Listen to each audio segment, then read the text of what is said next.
Shri Arunachalam, Shri Arunachalam, Shri Arunachalam.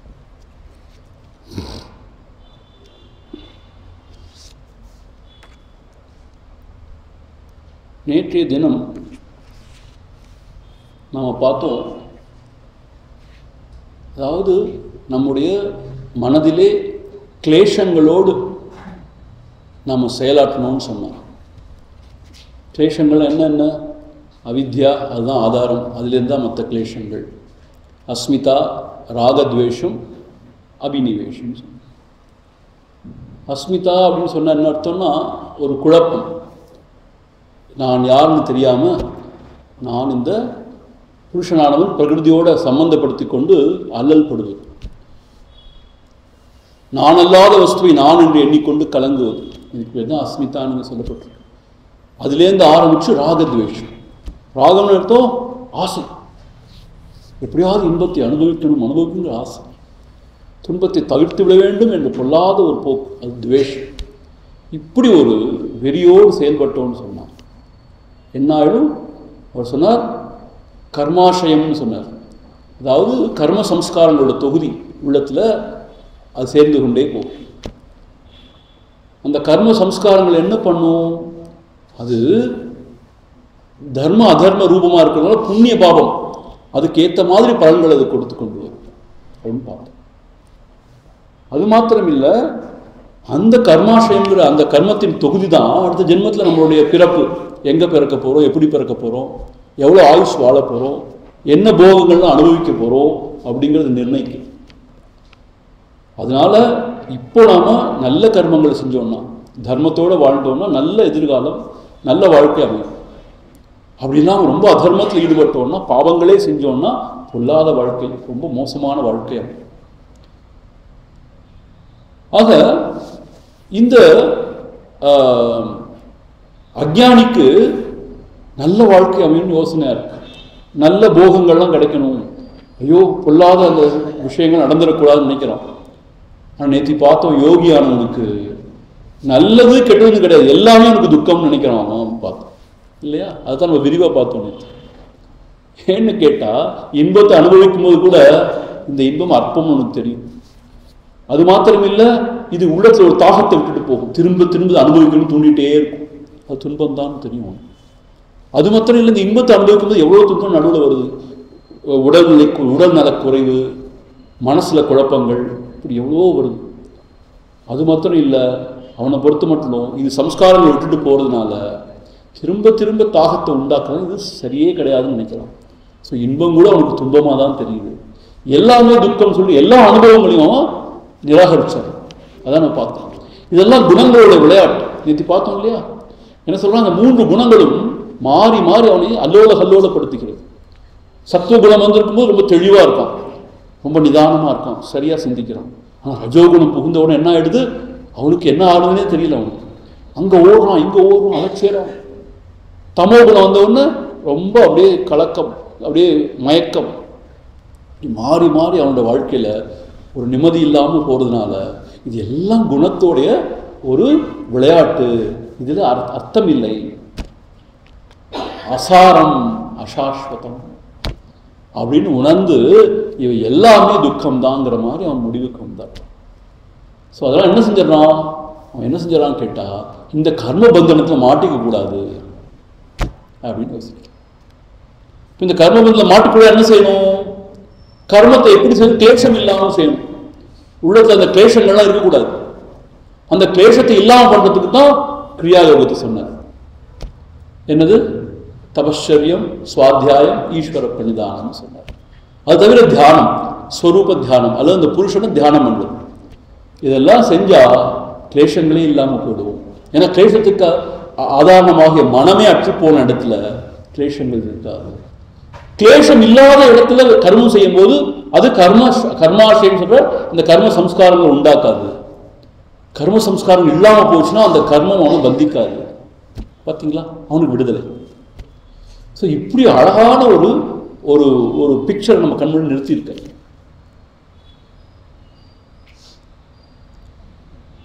So அதனால இது எல்லாமே துக்கம்தான் யோகி உணர்ந்து இந்த எந்த போகத்திலையும் ஈடுபடுறதில்லை. இந்த போகம், அதாவது இந்த சுகதுக்கம், இதுக்கு அப்பால போகிறதுக்கான முயற்சி இல்லாமல் ஈடுபடலாம். இது வரைக்கும் நேற்று நம்ம பார்த்தோம். அது மாத்திரம் இல்லை, நேத்தி நம்ம பார்த்த அந்த கடைசி சூத்திரத்தில் என்ன சொல்கிறாருன்னா, 16வது சூத்திரம், திருப்பி ஒரு மட்டும் படிப்போம். 16வது சூத்திரம், ஹேயம் துக்கம் அநாகதம். சொல்லுங்க, ஹேயம் துக்கம் அநாகதம். அநாகதம் அர்த்தம் இனிமே வரக்கூடிய துக்கம், அதை நாம் தவிர்த்து கொள்ள முடியும்.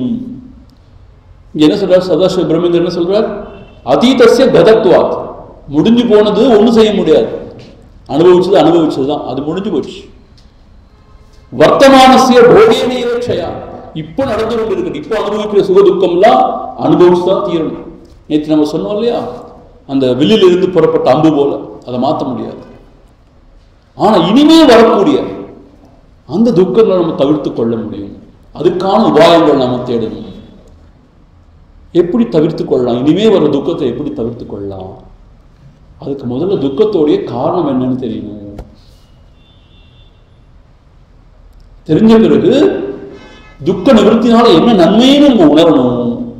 அப்பதான் அதுக்கு முயற்சி செய்வோம். அப்படி எப்படி அந்த துக்கத்தை நீக்கிற உபாயம் தெரியணும். இப்போ அடுத்த சூத்திரத்துல, இன்னைக்கு நம்ம பார்க்க போற சூத்திரம் 17வது சூத்திரத்துல இந்த துக்கத்தை நீக்கிறதுக்கான உபாயம் என்னன்னு சொல்ல போறாரு. சாரி, துக்கத்தை நீக்கிறதுக்கு, துக்கத்துக்கான காரணம் என்னன்னு சொல்ல போறாரு. அப்படிதான் துக்கத்தை நீக்கிறதுக்கான உபாயம். ஸோ துக்கத்துக்கான காரணம் என்ன அப்படிங்கிற சொல்ல போறாரு. ஆனா நான் நேற்று சொன்ன மாதிரி இன்னைக்கு நான் பார்க்கக்கூடிய சூத்திரங்கள்லாம் கொஞ்சம் டீப்பான சப்ஜெக்ட் மேட்டர். அதனால் நீங்க ரொம்ப பொறுமையா இருக்கும். முதல்ல எடுத்தோன்னு எல்லாம் புரியாது. புரியேன்னு சொல்லிட்டு ஐயோ உண்மையே புரியலையும் மறைக்கக்கூடாது. இன்னும் கொஞ்சம் நல்லா சிந்திச்சோன்னா புரிய ஆரம்பிக்கும். திரும்ப திரும்ப கேட்டு திரும்ப திரும்ப செஞ்சா நல்லா புரிய வந்துடும். இது ஒரு வித்தை கிடையாது. இப்படிதான் பொறுமையா திரும்ப திரும்ப அதை கேட்டு அதை மனசுல அசை போட்டு அதை பற்றி சிந்திச்சோன்னா ஓரளவு புரிய வரும். ஸோ இன்னைக்கு துக்கத்துக்கான காரணம் என்ன? சரி பாருங்களேன், இந்த உலகம் எங்கேயோ ஓடிட்டு இருக்கும்போது எவ்வளவோ பல்லாயிரக்கணக்கான ஆண்டுகளுக்கு முன்னாடியே நம்மளோட மூதாதையர்கள், நம்மளோட ரிஷிகள் முனிகள் அவ்வளவு வாழ்க்கை ஆராய்ச்சி பண்ணி துக்கத்துக்கான மூல காரணத்தை கண்டுபிடிச்சிருக்காங்க. ஆனா இது என்னன்னு கேட்டா இப்போ உள்ள மக்களுக்கு இதெல்லாம் வேடிக்கையா இருக்கும். என்னடா இது, இதெல்லாம் என்னது பைத்தியக்காரத்தனமா இருக்கும். ஆனா அதுதான் உண்மையான ரொம்ப டீப் ரிசர்ச். ரிசர்ச்னா எப்படி, இப்படிப்பட்ட ஒரு ரிசர்ச். இது எல்லாருக்கும் யூனிவர்சல், அதுதான் விஷயம் இங்க. சரி இப்ப பாருங்களேன், இது ஒரு விஷயம் என்னன்னு கேட்டா, இப்ப நம்ம பாரத தேசத்துல இருக்கிறவங்களுக்கு தான் அமெரிக்கன்ஸ் ஆப்பிரிக்கன்ஸ்லாம் பொருந்தாதுன்னு கிடையாது, இல்லை இந்து சமயத்தை ஃபாலோ பண்ணுறது தான் கிடையாது. மனுஷனா பிறந்த எல்லாருக்கும் இது பொருந்தும். யூனிவர்சல். அது மாத்திரம் இல்லை, ஏழை பணக்காரன் எதுவுமே கிடையாதுங்க. எல்லாருக்கும் பொருத்தமான ஒரு விஷயத்துக்கு சொல்ல போறோம். Universal truth. இது யாராலுமே ரெஃப்யூட் பண்ண முடியாத ட்ரூத். ஆனா ஆராய்ச்சி பூர்வமா சிந்திக்கிறவங்களுக்கு இது ரெஃப்யூட்டே பண்ண முடியாதுன்னு புரியும். மேம்போக்கா சிந்திக்கிறவங்களுக்கு இது என்னது ஏதோ ஏதோ சொல்றாங்கன்னு தோணும். இது என்னன்னு பார்ப்போம். 17வது சூத்திரம். திரஷ்டு திருஷ்யயோஹோ சம்யோகः हेय हेतुः. द्रष्टृ दृश्ययोः संयोगः हेय हेतुः. हेतु காரணம், துக்கத்துக்கான காரணம் என்ன அப்படின்னு கேட்டா, திரஷ்டு திருஷ்யயோஹோ சம்யோகः. திரஷ்டு அப்படின்னு என்ன அர்த்தம்? பார்ப்பவன் அல்லது புருஷன், நான். திரஷ்டு. திருஷ்யயோகோ பார்க்கப்படும் பொருள். திருஷி சக்தின்னு பார்த்தோம் இல்லையா, அல்லது கருவி கரணாதிகள்.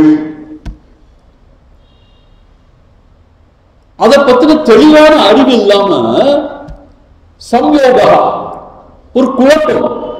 அதுவும் இதுவும் என்னன்னு திட்ட தெளிவா தனித்தனியா விளங்காம அது ரெண்டும் ஒண்ணுக்கு மேல ஒண்ணு மேல பொருந்தி குழப்பம் ஏற்பட்டு எது என்னன்னு புரியாம போறது. அதான் சம்யோகான்னு சொல்ற. அந்த தெளிவு இல்லாததுனால அது பார்ப்பவன் யார், அதுக்கு உபயோகப்படுற கரணங்கள் கருவிகள் என்ன, பார்க்கப்படும் பொருள் என்னன்னு தெரியாம ஒரு குழப்பம் மன அளவில் உண்டாயிடுது. இதுதான் துக்கத்துக்கெல்லாம் காரணம் அப்படிங்கிறார். என்ன சுவாமி என்னமோ சொல்றீங்க நீ கடைசியில் அந்த துக்கத்துக்கான ஏதோ ப்ராக்டிக்கலா சொல்ல போறீங்க, சந்தோஷமா பார்த்துட்டு இருந்தா நீங்க என்னமோ சொல்றீங்களேன்னு கேட்டா இதுதான் டீப் ரிசர்ச். இப்ப என்ன செய்ய போறாரு தெரியுமா? அடுத்த சூத்திரத்துல திருஷ்யம்னா என்னன்னு சொல்ல போறாரு. அடுத்த சூத்திரத்துல அதுக்கு அடுத்த சூத்திரத்துல 2 சூத்திரத்துல முதல்ல திருஷ்யம்னா என்னன்னு சொல்ல போறாரு, விரிவா விளக்கமா சொல்ல போறாரு. அப்புறம் 2 சூத்திரத்துல திரஷ்டானா யாருன்னு சொல்ல போறாரு, அது ரொம்ப விளக்கமா சொல்ல போறாரு. அப்புறம் அந்த சம்யோகம் எப்படி ஏற்பட்டுச்சுன்னு சொல்ல போறாரு. அந்த குழப்பம் எப்படி ஏற்பட்டுச்சு, 2க்கும் தனித்தனியா விளங்காம குழப்பம் எப்படி ஏற்பட்டுன்னு சொல்ல போறாரு. அப்புறம் அதை எப்படி நீக்கிறதுன்னு சொல்ல போறாரு. ரொம்ப தரோ எக்ஸ்போசிஷன். இப்போ நான் உங்களுக்கு ஒரு ஒரு ஒரு சுருக்கமா சொல்றேன். இப்போ என்ன விஷயம் அப்படின்னு கேட்டா, நான் ஏற்கனவே சொன்னேன், இந்த உடல் இது பார்க்கப்படும் பொருள். நம்ம பார்த்து அறியறோம் இல்லையா அந்த உடலை, நமக்கு தெரியுது இந்த உடல். நான் கொஞ்சம் குண்டாயிட்டு வரேன், நான் ரொம்ப மெலிஞ்சு போயிட்டேன், இதெல்லாம் நமக்கு தெரியுது தானே. நான் ஆரோக்கியமா இருக்கேன். ஸோ இது பார்க்கப்படும் விஷயம் இந்த உடல்ங்கிறது கூட. அப்புறம் நமக்குள்ள இருக்கிற இந்த மனபுத்தி இருக்கே, மனதில் எண்ணங்கள் உருவாகுது இல்லையா, உணர்வுகள் எண்ணங்கள்லாம் உருவாகுது. அதுதான் மனம் புத்தின்னு சொல்றோம். அதுவுமே அறியக்கூடிய விஷயம்தான். உணர்வுகளாக நம்ம பார்க்கக்கூடியதா இருக்கே, எனக்கு இப்போ கோவம் வருது, பொல்லாத கோவம் வருது சொல்றோமா இல்லையா, ரொம்ப பொறாமைங்கிற குணம் வந்திருக்கு எனக்கு மனசுக்குள்ள, நமக்கே தெரியுதா இல்லையா, அதுவும் பார்க்கப்படுற விஷயம். இப்போ நல்ல ஒரு தாட், அப்படி ஒரு ஸ்பார்க் மாதிரி ஒரு தாட் வந்துச்சு, என்ன அற்புதமான தாட் அப்படி சொல்றோம். அதுவும் பார்க்க நமக்கு தெரியுது, அதான் பார்க்கப்படுற விஷயம் தான், அறியக்கூடிய விஷயம், அதான் திருஷ்ய பதார்த்தம்னு சொல்றது. இப்ப என்னன்னு கேட்டா, இந்த மனபுத்தியில தான் இந்த உணர்வுகள் இந்த சிந்தனைகள்லாம் தோன்றுது இல்லையா. ஆனா புருஷன் சொல்லக்கூடிய நான் என்னன்னு கேட்டா ஞானமயமானவன், அறிவுமயமானவன். இது எல்லாவற்றுக்கும் ஆதாரமாக விளங்கி கொண்டு எல்லாவற்றுக்கும் ஒளி கொடுத்துக்கணும், ஒளிநனத்தை எல்லாவற்றையும் விளக்கி கொண்டு நான் சாட்சி மாத்திரமா அப்படி பார்த்துட்டே இருக்கேன். அதுதான் என்னோட உண்மையான ஸ்வரூபம். எனக்கு அதுக்கும் சம்பந்தம் இல்லைன்னு, ஆனா எல்லாத்துக்கும் நான் இல்லாட்டி கிடையாது. இது எப்படி, நான் ஏற்கனவே சொல்லியிருக்கேன் இந்த உதாரணம் நினைக்கிறேன். நாடக தீபம், ஒரு ஸ்டேஜில் நாடகம் நடக்குது, அதுல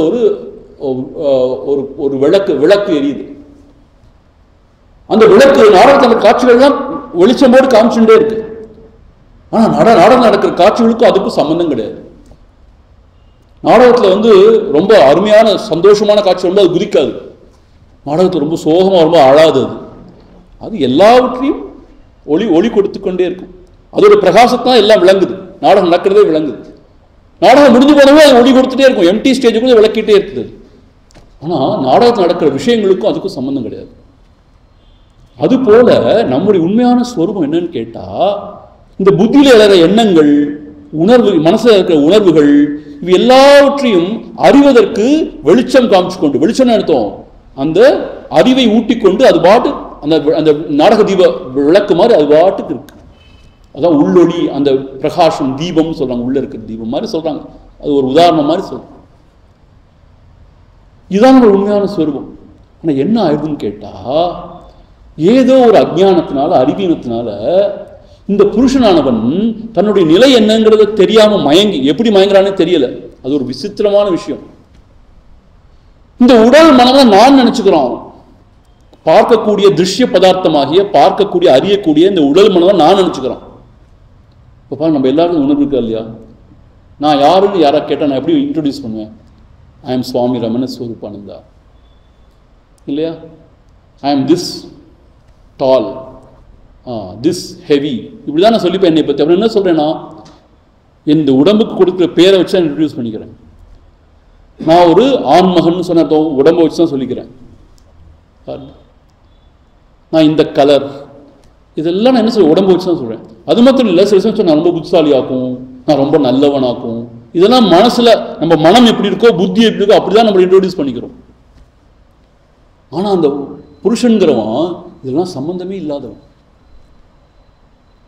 அவன் எல்லாத்துக்கும் சாட்சி மாத்திரமா இருக்கான், அமைதியாக இருக்கான், எல்லாவற்றுக்கும் ஒளினான்னு அர்த்தம். அந்த அறிவை ஊட்டி கொண்டு, அறிவுக்கு அறிவாக இருந்து கொண்டு எதுலேயும் சம்பந்தம் இல்லாமல் இருக்கான். அதுதான் நம்முடைய ஸ்வரூபம். ஆனால் என்ன ஆயிடுதுன்னா, மனசில் உள்ள உணர்ச்சி, புத்தியில் இந்த சிந்தனைகள், இதெல்லாம் அது எழும்பிட்டு இருக்கு. அது பிரகிருதியின் இயற்கையில் எழும்பக்கூடியது. இவன் என்ன செய்யறான்னு கேட்டா, அந்த மனபுத்தியோடு தன்னை தொடர்பு படுத்தி கொண்டு அதோட தர்மம் என்பது தர்மம் நினைச்சுக்கிறான். இப்போ என்னத்தோ மனசு சந்தோஷமா இருக்கும்போது நான் சந்தோஷமா இருக்கேன், குதூகூலமா இருக்கேன். மனசு சோகமா இருக்கும்போது ஐயோ நான் ரொம்ப இன்னைக்கு ரொம்ப மூட் அவுட், ஐ ஆம் சோ சேட். ஆக்சுவலா புருஷனுக்கு சுகமும் கிடையாது, துக்கமும் கிடையாது. அப்படி இருக்கிறதுனால அவனுக்கு ஆனந்தம் தான் எப்பயும். சரி, இந்த சுகதுக்கங்கிறது எதிர்மறையானது, அது வந்து போகக்கூடியது.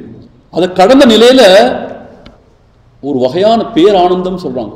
அதான் அவனோட சொரூபமா எப்பயும் இருக்க வேண்டியவன் என்ன ஆயிடுறான், இதெல்லாம் நான் பார்க்கிற விஷயம் நான் இல்லைன்னு நினைக்காம அதுதான் நான் நினைச்சுண்டு, நான் இந்த உடம்பு நினைச்சுண்டு, உடம்பு நல்லா ஆரோக்கியமா இருக்கும், நான் நல்லா இருக்கேன், உடம்பு நோய் நான் போயிட்டேன், உடம்புக்கு வயசு மூப்பு ஆகும்போது ஐயோ எனக்கு வயசாகி போச்சு. ஆனால் இந்த புருஷனுக்கு வயசு கிடையாது, ஒன்றும் கிடையாது, எப்பயும் ஃப்ரெஷ், நவநவம். பாருங்க, அவன் தொடர்பு பண்ணி கொண்டதுனால இந்த உடம்போடு தொடர்பு பண்ணக்கூடாது, பண்ணிக்கிறான். மனபுத்தியோட தொடர்பு அவன் கிடையாது, தொடர்பு பண்ணிக்கிறான். இதுக்கு தான் சம்யோகம்னு சொல்றான். அப்போ மனதில் ஏதாவது வந்துட்டே போயிட்டே தான் இருக்கும், அதுக்கு அர்த்தமே கிடையாது. ஆனால் ஒவ்வொன்று வரும்போதும் அது எனக்கு வந்ததான் நினச்சு ஐயோன்னு வா. ஒரு சந்தோஷம் வரும்போது ஓன்னு குதிக்கிறோம். அதே மாதிரி நல்ல சிந்தனை வரும்போது என்னைய மாதிரி புத்திசாலி யாரும் கிடையாது, இருமாந்து இருக்கும். சில சமயம் சரியா மூளை ஒர்க் பண்ணாட்டி நான் மக்கா இருக்கேன் அப்படின்னு சொல்றோம். இது எல்லாம் புருஷனோட தர்மம் கிடையாது. இதெல்லாம் புருஷன் சுத்தமான ஸ்வரூபம், அவன் அதான் என்னுடைய உண்மையான ஸ்வரூபம். அது எனக்கு விளங்காததுனாலதான் நான் என்ன செய்யறேன், என்னுடைய ஸ்வரூபம், என்னுடைய தர்மம் அல்லாத திருஷ்ய பதார்த்தம் சொல்லக்கூடிய இந்த உடம்பு மனசு புத்தி, அது பார்க்கக்கூடிய விஷயம், எனக்கு அறியக்கூடிய விஷயம், அது நான் கிடையாது, அறிபவன் கிடையாது. அறியக்கூடிய விஷயம் அறிபவன் கிடையாது. இந்த விளக்கம் இல்லாததுனால நான் அறியக்கூடிய பொருளோட தொடர்பு கொண்ட சம்யோகம், அதோட தர்மம் ஏன் தர்மம் நினைச்சுக்கிறேன், குழம்புறேன். இப்போ சப்போஸ் ஒரு பேச்சுக்கு சொல்றேன், மனசுல உள்ள எண்ணங்கள்லாம் எழட்டும், எனக்கு அதுக்கு சம்மந்தமே இல்லை, அப்போ நமக்கு ஒண்ணுமே கிடையாது. உணர்வுகள் எது வேணா எழுந்துட்டு போட்டும், எனக்கு அதுக்கு சம்மந்தம் கிடையாது, நமக்கு ஒன்றும் கிடையாது. ஸோ வாழ்க்கையில என்ன வந்துட்டு போனாலும் எனக்கு அதுக்கு சம்மந்தமே இல்லைன்னு ஒருத்தன் இருந்தா வச்சுக்கோங்களேன், அப்போ அவனை எதுவுமே ஒன்றும் செய்ய முடியாது. அதுக்குதான் வேதாந்தத்தில் ஒரு அருமையான ஒரு ஸ்லோகங்கள் சொல்லியிருக்காங்க. வேதாந்த டிண்டிமான்னு சொல்லிட்டு, அசங்கோகம் அசங்கோகம் அசங்கோகம் புனః சச்சிதானந்த ரூபோகம் அஹமேவா அஹமவ்யயஹ. அசங்கோகமத்தோ நான் எதனோடும் தொடர்பு இல்லாதவன். அசங்கஹா, சங்கம்னா தொடர்பு, அசங்கஹானா நான் எனக்கு எதுக்கும் சம்பந்தம் கிடையாது. இந்த உடலுடைய வளர்ச்சி, தேய்வு, அழிவு, அதுக்கு எனக்கு சம்பந்தம் கிடையாது. நான் புருஷன், அது அறியப்படும் போது நான் அறிபவன். அதே மாதிரி மனசுல எழற உணர்வுகளுக்கு எனக்கு சம்பந்தம் கிடையாது, அசங்கோகம். அது என்ன வேணா எழுதிட்டு போட்டோம், அதுக்கு எனக்கு சம்பந்தம் கிடையாது. அதே மாதிரி புத்தியில் எழற சிந்தனைகளுக்கு எனக்கு சம்பந்தம் கிடையாது. ஐடியாலஜி, அதனால சண்டையாக நடக்குது உலகத்தில், நடக்குது அவ்வளோ போருக்கு காரணம் என்ன, ஐடியாலஜி. நான் இதை தான் நம்புறேன், இதுதான் சரின்னு நம்புறேன், லெஃப்டிஸ்ட் ரைட்டிஸ்ட் என்ன சொல்றேன் இல்லையா, ஐடியாலஜி. என்னுடைய சமயம் தான் சரி நான் நினைக்கிறேன், ஐடியாலஜி தானே அது. ஸோ அதனால எங்கேயோ மாட்டிக்கிறோம் நம்ம. we get so personal about it. அப்போ என்ன ஆயிடுது, ஒரே கலக்கம், எதுலேயுமே எனக்கு சம்மந்தம் கிடையாது. ஒருத்தன் விலகி இருந்தான்னு சொன்னா அவனுக்கு எதுவுமே கிடையாது. அப்படி எதுவுமே தொடாத நிலையில தான் ஆனந்தம். அப்போ அவனுக்கு விளங்கும், இதெல்லாம் அந்த ஸ்க்ரீன்ல ப்ரொஜெக்ட் பண்ற சீன்ஸ் மாதிரி, காட்சிகள் மாதிரி, அர்த்தமே இல்லைன்னு தெரியும். எதுலேயுமே அவன் கலங்காமல் இருக்கும்போது அவனுக்கு என்ன விளங்குன்னு கேட்டா, இந்த வந்து போற காட்சிகளுக்கெல்லாம் அர்த்தம் கிடையாது. எல்லாத்துக்கும் ஆதாரமாக இருக்கிற சாட்சி மாத்திரமா எனக்கு தான் உண்மையான அர்த்தம் இருக்குது. அழியாத பரம்பொருள், மற்றதெல்லாம் வந்து போகிற சமாச்சாரம், அனித்தியம், அழியக்கூடியது, அசாரம், ஒரு சாரமும் கிடையாது. அதை போய் பெருசாக தூக்கி பிடிக்க வேண்டிய அவசியம் இல்லை அப்படிங்கிற உணர்வு வரும். ஸோ இந்த விவேகம், இதுக்கு பேர் தான் விவேக கியாத்தின்னு சொல்ல போகிறாங்க. அடுத்து புருஷனாகிய பார்ப்பவன் நான் வேற, பார்க்கப்படும் பொருளாகிய உடம்போ மனபுத்தியோ வேற, கருவி கரணாதிகள் அதெல்லாம் வேற, அதுக்கு எனக்கு சம்பந்தம் கிடையாது. அதனால அதுல எழற உணர்வுகள், அது மாற்றங்கள்லாம் என்னை பாதிக்காது அப்படின்னு விலகி நிற்கிறது. பாருங்களேன், உங்களை சுற்றி எது ஏதோ நடக்குது. இதெல்லாம் காலத்தின் ஓட்டம், நடக்க வேண்டியது நடந்துட்டு இருக்கு. நாம் என்ன செய்ய முடியும் அப்படின்னு பேசாமல் இருந்தோம்னு சொன்னால் கொஞ்சம் காலத்துக்கு அப்புறம் நம்மளை ஒன்றுமே பாதிக்காது. மனசில் இருக்கிற எண்ணங்கள் அது வந்து போகும்போது வந்து போகட்டுமேன்னு பேசாமல் இருந்தோம்னா நம்மளை அது பாதிக்காது. எதுக்குமே நம்ம மதிப்பு கொடுத்தாதான் அது நம்மளை பாதிக்கும். மதிப்பே கொடுக்கலன்னா அது நம்மளை ஒன்றுமே செய்யாது. This is a secret. மதிப்பு எப்படி கொடுக்குறோம்? ஐயோ அது இல்லாமல் நான் இல்லை, அது எனக்கு ரொம்ப முக்கியம் அப்படின்னு மதிப்பு கொடுக்குறோம். அதான் சம்யோகம்.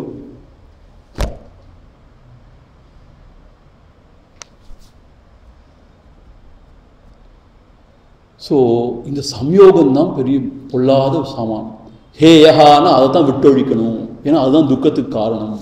அப்போ விட்டொழிக்கணும் என்ன செய்யணும்னு கேட்டால், எப்போ என்ன சிந்தனை இருக்குன்னா, அதாவது பார்ப்பவனாகிய புருஷ தத்துவங்கிறது வேற, நான் சொரூபம் வேற. பார்க்கப்படும் இந்த உடல் மன புத்தி எல்லாம் வேற வேற, அதில் எழற விஷயங்கள்லாம் வேற வேற, அதுக்கு எனக்கு சம்பந்தம் கிடையாது. இதனால தான் பகவான் ரமண மகர்ஷி என்ன சொல்றாருன்னா, இப்பயும் எது நடந்தாலும் சரி இதெல்லாம் யாருக்குன்னு கேட்க சொல்றாரு. துன்பம் வருதோ என்ன வருதோ இது யாருக்குன்னு கேட்க சொல்றாரு. எனக்கு இப்போ நான் யாருன்னு விசாரிச்சேன்னா என்ன ஆயிடும்? டீப்பாக நம்ம போயிடணும்னா, நம்ம புருஷ தத்துவம்னு விளங்குச்சுன்னா இதுக்கு எனக்கு சம்பந்தம் இல்லைன்னு தெரிய வரும். ஸோ ஒன்றையா கலைஞ்சிட்டு இருக்க முடியாது உலகத்தில். துன்பத்தை களைய முடியாது, இன்னொரு துன்பம் வரும். ஒரு சந்தேகம் போது இன்னொரு சந்தேகம் வரும். இன்னமும் நடந்துகிட்டே இருக்க முடியும், அதுக்கு முடிவே கிடையாது. ஆனால் இதெல்லாம் யாருக்குன்னு கேட்டு உள்ளத்தில் ஒடுங்கும் போது இதுக்கு எனக்கு எதுக்குமே எனக்கு சம்மந்தம் இல்லைன்னு தெரிஞ்சிச்சுன்னா, எது வேணா வரட்டுமே, எது வேணா போட்டுமே, எனக்கு அதுக்கு சம்மந்தம் கிடையாதுன்னா நான் எப்பயும் பீஸ்ஃபுல்லாக. சுவாமிஜி இது ரொம்ப செல்ஃபிஷ்னஸ் இல்லையா சுவாமிஜி? எல்லாரும் கஷ்டப்பட்டு இருக்கும்போது எனக்கு எதுக்கும் சம்மந்தம் இல்லைன்னு ஒதுங்கி இருந்தா இப்படி கிடையாது. நீங்கள் எவ்வளோதான் போய் என்னதான் அங்கே போய் மாறிச்சாலும் உங்களால் ஒன்றும் செய்ய முடியாதுன்னு தான் உண்மை. இதெல்லாம் எப்போவோ முடிந்த காரியம். யோகர் சுவாமின்னு ஒரு பெரிய சித்தர் இருந்தார் யாழ்ப்பாணத்தில். அவர் சொல்லுவார், இது எப்போவோ முடிந்த காரியம், is already over. Match is fixed already. என்ன நடக்க போகுதுன்னு ஏற்கனவே ஃபிக்ஸ்ட். இன்னைக்கு ட்ரம்ப் ஒன்றும் செஞ்சிட முடியாது, யாரும் ஒன்றும் செஞ்சிட முடியாது. சும்மா பகவான் அப்பயே முடிவு பண்ணிட்டான் எல்லாத்தையும். என்ன சொல்றது அநியாயம், நம்ம பப்பட்ஸ் எல்லாம். ஆமா உண்மைதான், பப்பட்ஸ் தான். நம்ம உண்மையிலேயே ஒரு பொம்மலாட்டம் நடக்குது, ரொம்ப புதுமையாக இருக்குது. நூல் ஒருத்தன் கையிலே, நூல் ஒருத்தன் கையில் இருக்கு, நம்மளாம் ஆடிட்டு இருக்கோம் ஆக்சுவலா. அதனால என்ன சொல்றேன்னு கேட்டா, நம்மளால மேக்சிமம் என்ன செய்ய முடியும், இந்த உலகத்துக்கு நன்மை செய்ய முடியும்னா பிரார்த்தனை தான் செய்ய முடியும் ஆக்சுவலா. நம்ம தகுதிக்கு முடிஞ்ச அளவுக்கு ஏதாவது ஹெல்ப் பண்ணணும், இல்லைன்னு நான் சொல்லலை. ஆனால் நம்ம எல்லாத்தையும் மாற்றிடலாம், எல்லாத்தையும் சரி செஞ்சிடலாம்னா அது மூடத்தனம், அது நடக்காது. அதான் யோகர் சுவாமி சொல்லுவாராம், இயேசு வந்தான், புத்தன் வந்தான், எவன்டா உலகத்தை திருத்தினான், எல்லாம் தன்னை திருத்தி கொண்டு போனார் அப்படின்னு சொல்லுவார். இவ்வளவோ மகான்கள், இவ்வளவோ பெரிய பெரிய அவதாரங்களாக வந்ததுன்னா உலகம் எப்படி இருக்கணும்? நாளுக்கு நாள் பார்த்தா எங்கேயோ மோசமாக போயிட்டு இருக்கு, இல்லை கலியுகம்னு சொல்கிறாங்க. என்ன அர்த்தம்னு கேட்டால், வந்த வேலையை கவனிங்கிறார் பகவான் ரமண மகர்ஷி. நம்ம வந்த வேலை என்ன தெரியுமா? இந்த சம்சாரத்தில் விடுபட்டு மோட்ச நிலையை அடையிறது. மற்றதெல்லாம் ஒரு ஈச சக்தி ஒன்று நடத்தி கொண்டு இருக்கிறது, அது எல்லாவற்றையும் கவனித்துக் கொள்ளுங்கிறார். அந்த ஈசனுடைய சக்தி இருக்கு, அதுதான் எல்லாத்தையும் நடத்திட்டு இருக்கு. அது எல்லாத்தையும் கவனித்து, நீ போய் அங்கே ஒன்றும் செஞ்சிட முடியாது, செய்ய வேண்டாம், நீ வந்த வேலையை கவனிப்பார். ஆகவே நாம் ஆக்சுவலாக இப்படி விலகி இருந்து சாட்சி மாத்திரம் இருந்தால் தான் உலகத்துக்கு உதவவும் முடியும். தெரியுமா உங்களுக்கு? யார் எதுலேயுமே சம்பந்தம் இல்லாமல் அன்பயாஸ்டாக ஃபேராக இருக்காங்களோ அவங்களால தான் ஒரு சொல்யூஷன் கொடுக்க முடியும். ஆக்சுவலாக பார்த்தா எப்படி பார்த்தாலும் இதுதான் சரியான ஒன்று. அதான் நான் யாருன்ற கேள்வி ரொம்ப முக்கியமான கேள்வி ஆயிடுச்சு. ஏன்னு கேட்டால், நான் யாருன்னு தெரியாமல் நான் இந்த உடல் மன புத்தின்னு குழம்பி அதோட தர்மத்தை என் தர்மமாக எடுத்துட்டு அல்லாடுறேன். இந்த உலகம் ஃபுல்லாக நான் அப்படி தான் சென்றாடுறேன். அது மாத்திரம் இல்லை, அதோட இமேஜை காப்பாற்றிக்கணும்னு நான் எவ்வளோ பாடுபடுறேன் தெரியுமா. எனக்கு ஒரு இமேஜ் இருக்குது. அந்த இமேஜ் எங்கேருந்து வந்துச்சு? இந்த உடல் மனதோடு ஐக்கியப்பட்டதான் எனக்கு ஒரு இமேஜ். நான் ஒரு ஆச்சாரியர் தெரியுமா, நான் வேதாந்தத்தெல்லாம் கரைச்சி குடிச்சிருக்கேன். ஒரு இமேஜ், ஒரு அகங்காரம், அதெல்லாம். இப்போ யாராவது சேலஞ்ச் பண்ணாங்கன்னா ஐ கெட் டிஸ்டர்ப். இன்னொருத்தவங்க நல்ல புத்திசாலி வந்து சுவாமிஜி நீ சொல்றதெல்லாம் தப்பு, இந்த பாருங்க இப்படி இருக்கு காமிச்சா ஐ கெட் வெரி டிஸ்டர்ப். ஏன்னா இந்த இமேஜ் சொல்ல புரியுதா உங்களுக்கு? ஆக ரொம்ப ரொம்ப ரொம்ப ரொம்ப டீப்பாக ஆராய்ச்சி பண்ணி பார்த்தா இந்த துக்கத்துக்கெல்லாம் மூல காரணம் என்னன்னு கேள்வி கேட்டால், இந்த புருஷன் பார்ப்பவனாகிய நான் யாருன்னு விளங்காம பார்க்கப்படும் இந்த உடல் மன புத்தியோடு, அது கருவி கரணாதிகள், அது நம்ம கொடுத்துருக்காங்க இந்த உலகத்தில் டிரான்சாக்ட் பண்ணுறதுக்கு. அதோட நான் நினச்சிண்டு அவ்வளோ தூரத்துக்கு பாடுபடுறேன். அதோட தர்மம்லாம் என்னோட தர்மம் நினச்சிட்டு நான் அல்லாடுறேன். இப்போ ஃபார் எக்ஸாம்பிள் ஸ்கூட்டர் இருக்குது உங்ககிட்ட. ஸ்கூட்டர் எதுக்கு உதவுது? நீ அங்கேருந்து அங்கே போகிறதுக்கு உதவுது. அதை நல்லா தொடச்சி வச்சுக்கணும். திடீர்னு ஒருத்தனுக்கு ஒரு கற்பனை வந்துடுச்சு, இந்த ஸ்கூட்டர் தான் நான், எப்படி இப்படி வர முடியும்? வந்துடுச்சு ஒருத்தனுக்கு வச்சு பைத்தியக்கார மாதிரி சிந்தனை. ஸ்கூட்டரில் ஸ்க்ராட்ச் விழுந்தா ஐயோ ஏன் ஹார்ட்டில் ஸ்க்ராட்ச் விழுந்த மாதிரி. சில பேருக்கு அப்படி ஒரு தாதாத்மியம் இருக்குது. புதுசாக கார் வாங்கிட்டா தொடச்சி வச்சுப்பாங்க, தொடச்சி வச்சுப்பாங்க, வீட்டுக்குள்ளே பூட்டி வச்சுப்பாங்க. அதில் ஏதாவது ஆச்சுன்னா ஐயோ இதயமே வலிக்க ஆரம்பிச்சு. ஏன்? அது எனக்கே நடந்த மாதிரி. அவ்வளோ தாதாத்மியம், அவ்வளோ ஐடென்டிஃபிகேஷன். அதை மாதிரி தான் நம்ம எல்லாத்துக்கும் ஐடென்டிஃபிகேஷன். குழந்தைங்க மேலே நம்மளோட ஐடென்டிஃபிகேஷன். ஐயோ நானே தான் அங்கே வந்திருக்கேன், பிறந்திருக்கேன். இப்படி என்னுடைய குழந்தை நானே தான். தாதாத்மியம் இதுதான், நானே தான். இந்த உடல் மன புத்தி அது வந்து என்னுடைய கருவி காலம் நினைக்காம அது நானே தான். அப்படின்னா அதோட சந்தோஷம் நான் தான் சந்தோஷப்படுறேன், அதோட துக்கம் நான் தான் துக்கப்படுறேன். இதுதான் அடிப்படையில் பார்த்தா எல்லா துக்கங்களும் காரணம். ஸோ இந்த சம்யோகம், இந்த புருஷனானவன் தன்னுடைய உண்மையான நிலைப்பாடு தெரியாமல் பிரகிருதிங்கிற அதாவது திருஷ்ய பதார்த்தத்தோட அவன் வந்து ஒன்று மண்ணாகி குழப்பம் ஏற்பட்டு அதோட தர்மத்தை தான் தர்மமாக நினச்சிண்டு எல்லாரும் துக்கம் எல்லாத்தும். நீங்கள் இப்போ உங்களுக்கு உள்ள புரியும். வீட்டில் போய் என்ன செய்யணும் யோசிச்சு பார்க்கணும். நல்லா இந்த விஷயத்தை நல்லா சிந்திச்சு பார்க்கணும். நான் சிந்திச்சு பார்த்துருக்கேன், நிறைய சிந்திச்சு பார்த்துருக்கேன். கடைசியில் யோசிச்சு பார்த்தா இவங்க சொல்கிறது தான் சத்தியமான உண்மை. அடிப்படையில் ரொம்ப பேசிக்கலாக பார்த்தோம், இதுதான் ப்ராப்ளம்.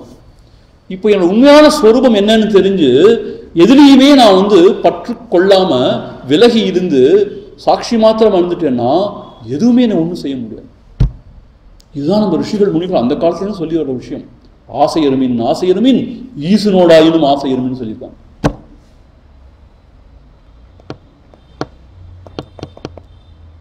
சரி சுவாமிஜி, இப்போ நீங்கள் சொன்னது ஓரளவு விளங்குது எனக்கு.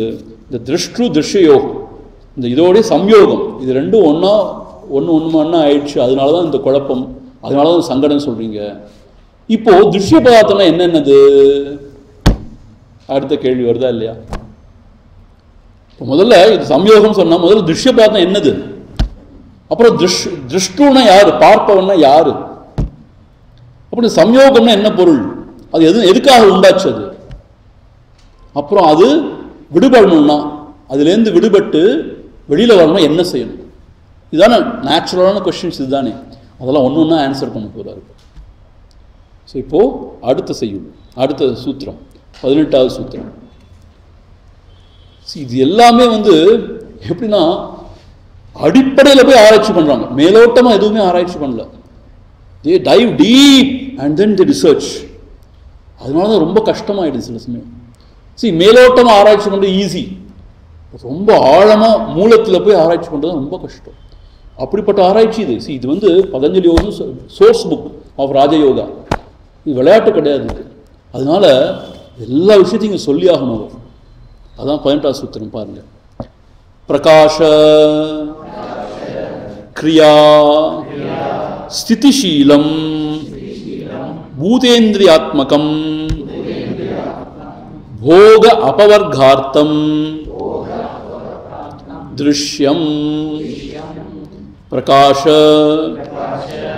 கிரியா ஸ்திதிஷீலம் பூதேந்திரியாத்மகம் போக அபவர்கார்த்தம் திருஷ்யம். முதல்ல திருஷ்ய பதார்த்தம்னா என்னங்கிறத எனுமரேட் பண்றார். இப்போ முதல்ல என்ன சொல்ற? பிரகாஷ. பிரகாஷனா ஒளி, ஒளி பொருந்திய. அப்படின்னா இங்கே என்ன சொல்றாங்கன்னா சத்துவ குணத்தை தான் மென்ஷன் பண்றார். இப்போ சத்துவம்னு சொன்னோம், இந்த குணங்கள்ல 3 சொன்னோம் இல்லையா? சத்துவம், ராஜசீய குணம், தாமசீய குணம் சொன்னோம் இல்லையா?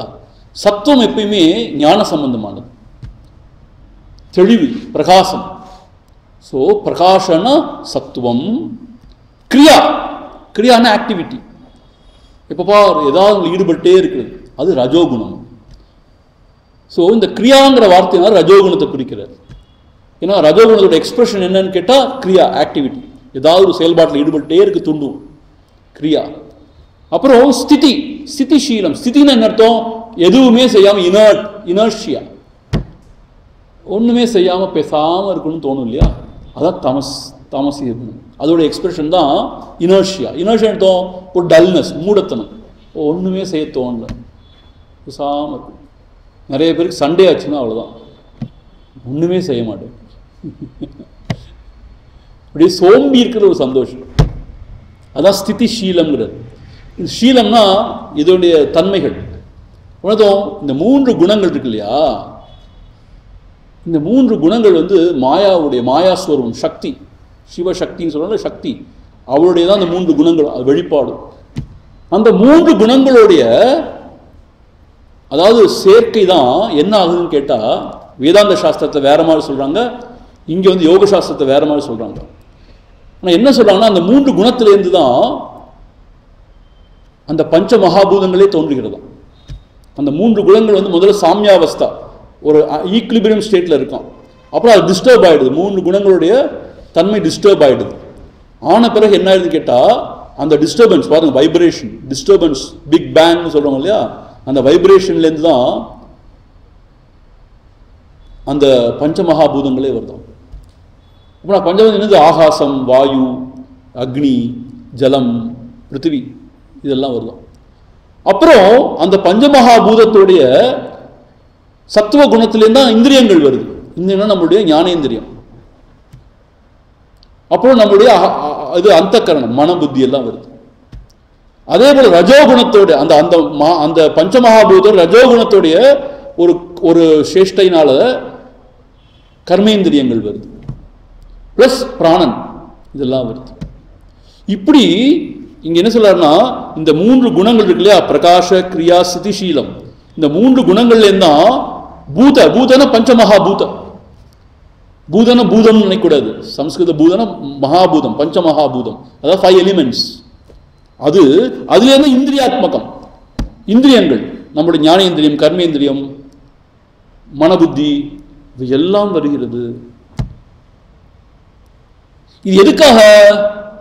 போக, இந்த புருஷனுடைய போகத்துக்காக. என்ன அர்த்தம்? முதல்ல அப்புறம் அந்த தாமசிக ஆஸ்பெக்ட்லேருந்து இந்த உலகம்லாம் வருதுன்னு சொல்லுவாங்க அப்புறமா. ஸோ இந்த உலகம் எதுக்காக? இந்த புருஷனுடைய போகத்துக்காக. ஆனா உலகம் இருக்கு, ஆனா இந்திரியங்கள் இல்லை, மனம் இல்லைன்னா இதை அனுபவிக்க முடியுமா? முடியாது. கண் இல்லாட்டி எதை பார்க்க முடியும்? காதோட எதை கேட்க முடியும்?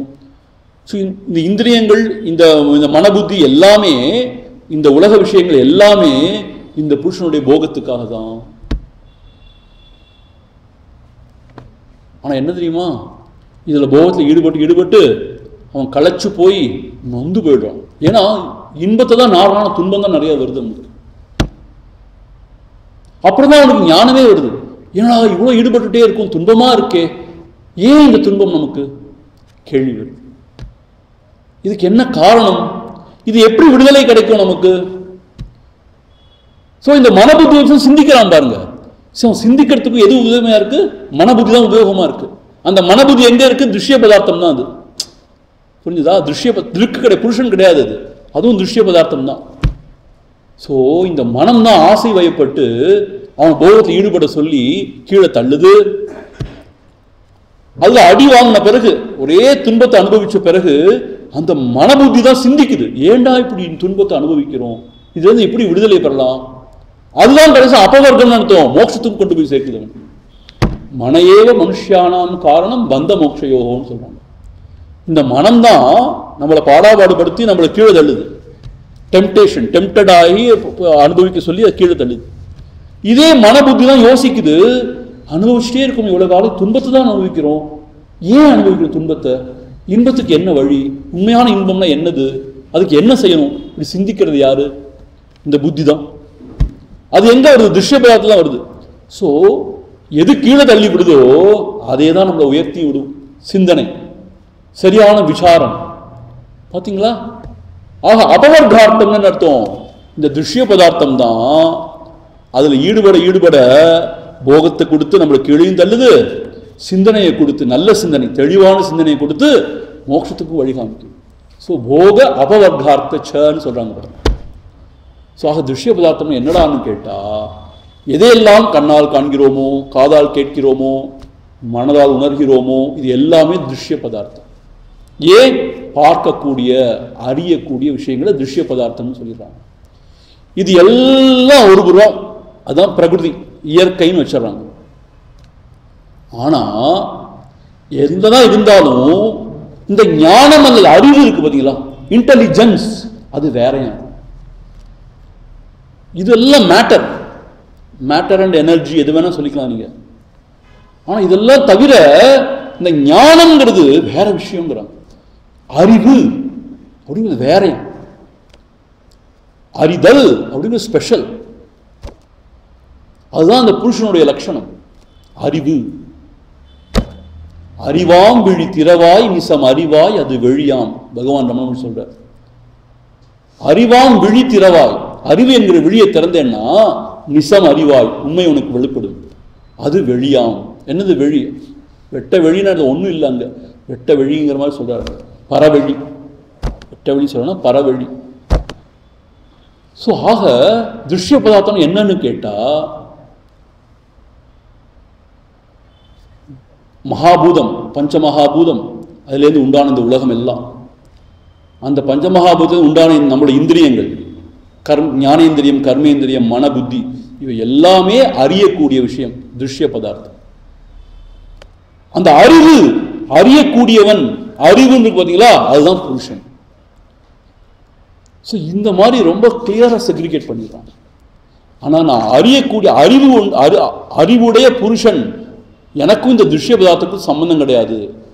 எப்படி சூரியன் எல்லாவற்றையும் ஒளி கொடுத்து கொண்டு பேசாமல் இருக்கானோ, நடக்கிற நடப்புகள்னால அவன் அலைக்கழியறது இல்லையோ, இன்பப்படுறதோ துன்பப்படுறதோ இல்லையோ, அதுபோல எனக்கும் இங்கே நடக்கிற நடப்புகள் சம்பந்தம் கிடையாது. சரி, ஞான நிலை என்ன தெரியுமா, பற்றற்ற நிலைந்த ஞான நிலை.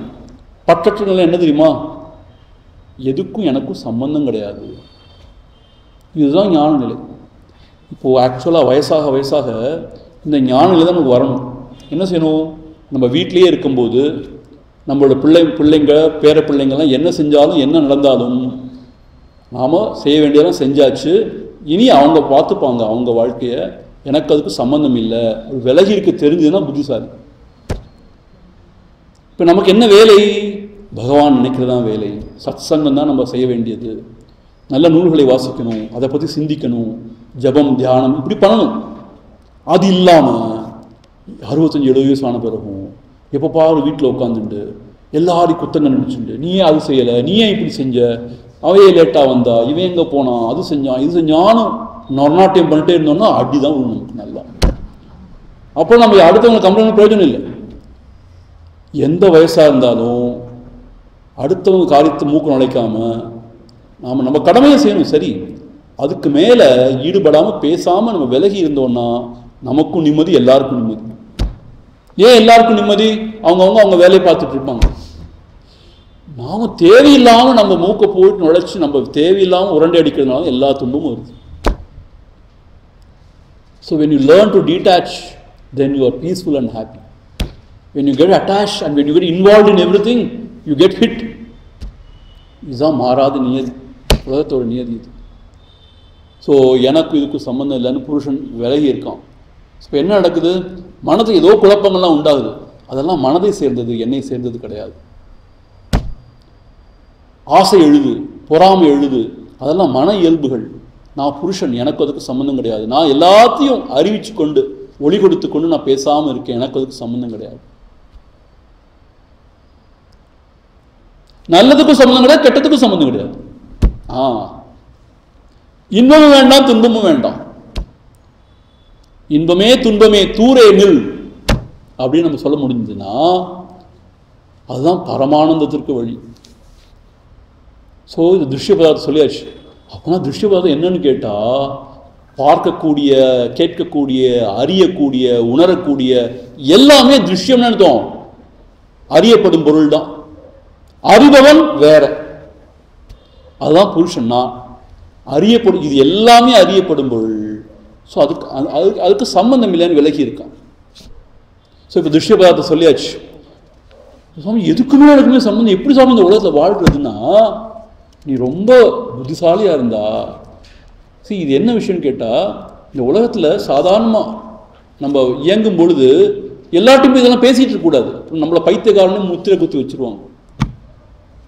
ஆள் மனசு இதெல்லாம் தெளிவாக இருக்கணும். நம்ம வெளி உலகத்தில் வேஷம் போடுற மாதிரி உலகத்தோடு ஒட்டி வாழ வேண்டியதுதான்.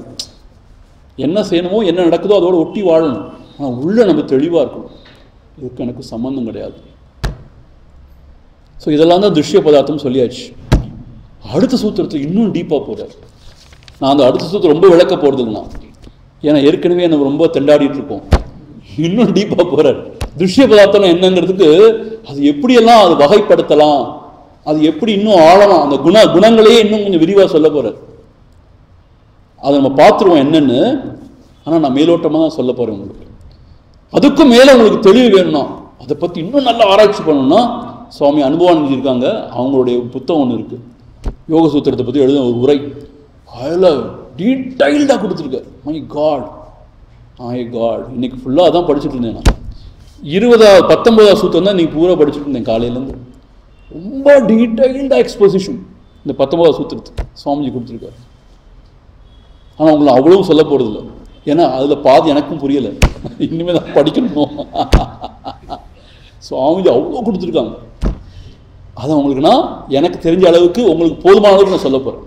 அதுக்கு மேலே உங்களுக்கு விளக்கம் வேணும்னா அதுதான் நீங்கள் போய் படிக்கணும். சரியா? இப்போ 19வது சூத்திரம். விசேஷ அவிசேஷ லிங்க மாத்திர அலிங்காணி குணப்பர்வாணி.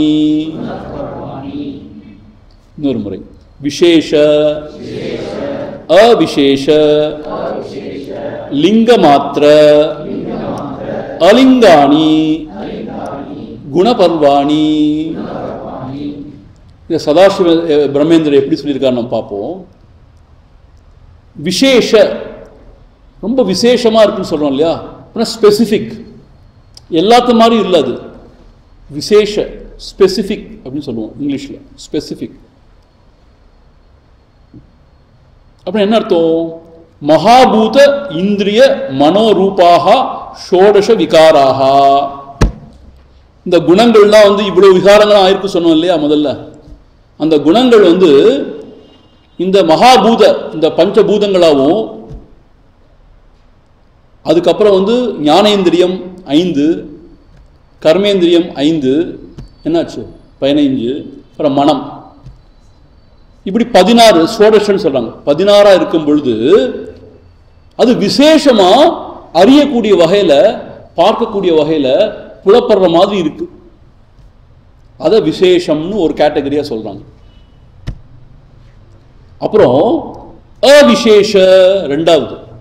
அவிசேஷன்னு அர்த்தம் இப்படி ஸ்பெசிஃபிக்கா ஒரு ஒரு ரூபத்தோட, ஒரு ஆகாரத்தோட, ஒரு குணம் குறிகளோட அப்படி தெளிவா தெரியற மாதிரி இருக்காது. அதான் அவிசேஷன்னு சொல்றாங்க. நான் ஸ்பெசிஃபிக்.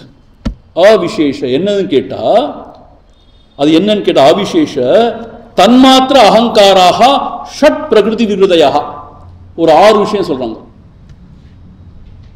தன்மாத்திரன்னு சொல்றாங்க. தன்மாத்திரன்னு கேட்டா நம்ம சொல்றோம் இல்லையா, ஆகாசம், வாயு இதெல்லாம் சொல்றோம் இல்லையா, அதோடைய ரொம்ப சூக்ஷ்மமான ரூபம் தன்மாத்திரை. அது மாத்திரமா இருக்கிற ஒரு நிலை. ரொம்ப சூட்சுமமான நிலை, அது தன்மாத்திரைன்னு சொல்கிறாங்க. அதுலேருந்து தான் இப்போ ஸ்தூலமாயிருக்கு. ஸோ ஸ்தூலமாகாத அந்த ரொம்ப சூக்ஷ்மமாக இருக்கிற அந்த தன்மாத்திரைன்னு சொல்லுவாங்க. அந்த மகாபூதங்களை, அந்த எலிமெண்ட்ஸ் தான் இன் அ வெரி சட்டில் ஃபார்ம், அது தன்மாத்திரைன்னு சொல்லுவாங்க. ப்ளஸ் அகங்காரம்னு சொல்கிறாங்க. இந்த 5 தன்மாத்திரை ப்ளஸ் 6 இது அவிசேஷன்னு சொல்கிறார்.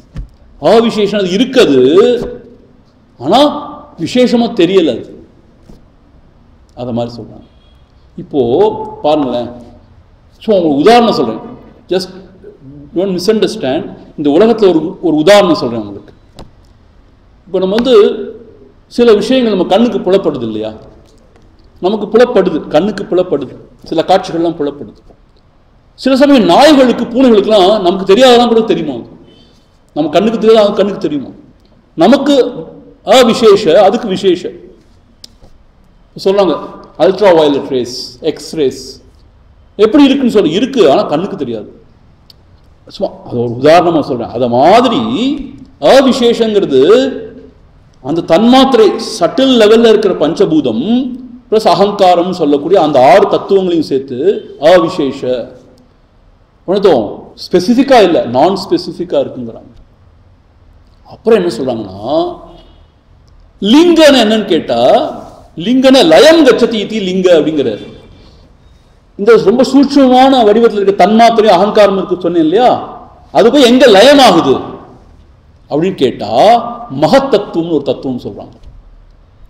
மகத்தத்துவம்னு ஒரு தத்துவம், மகத் ஒரு தத்துவம், இதெல்லாம் டெக்னிக்கல் வேர்ட்ஸ். அந்த மகத்தத்துவத்தில் போய் அது எல்லாம் மர்ஜ் ஆகுது, எல்லாம் போய் லயமாகுது. அந்த மகத்தத்துவத்தை லிங்கன்னு சொல்றாங்க.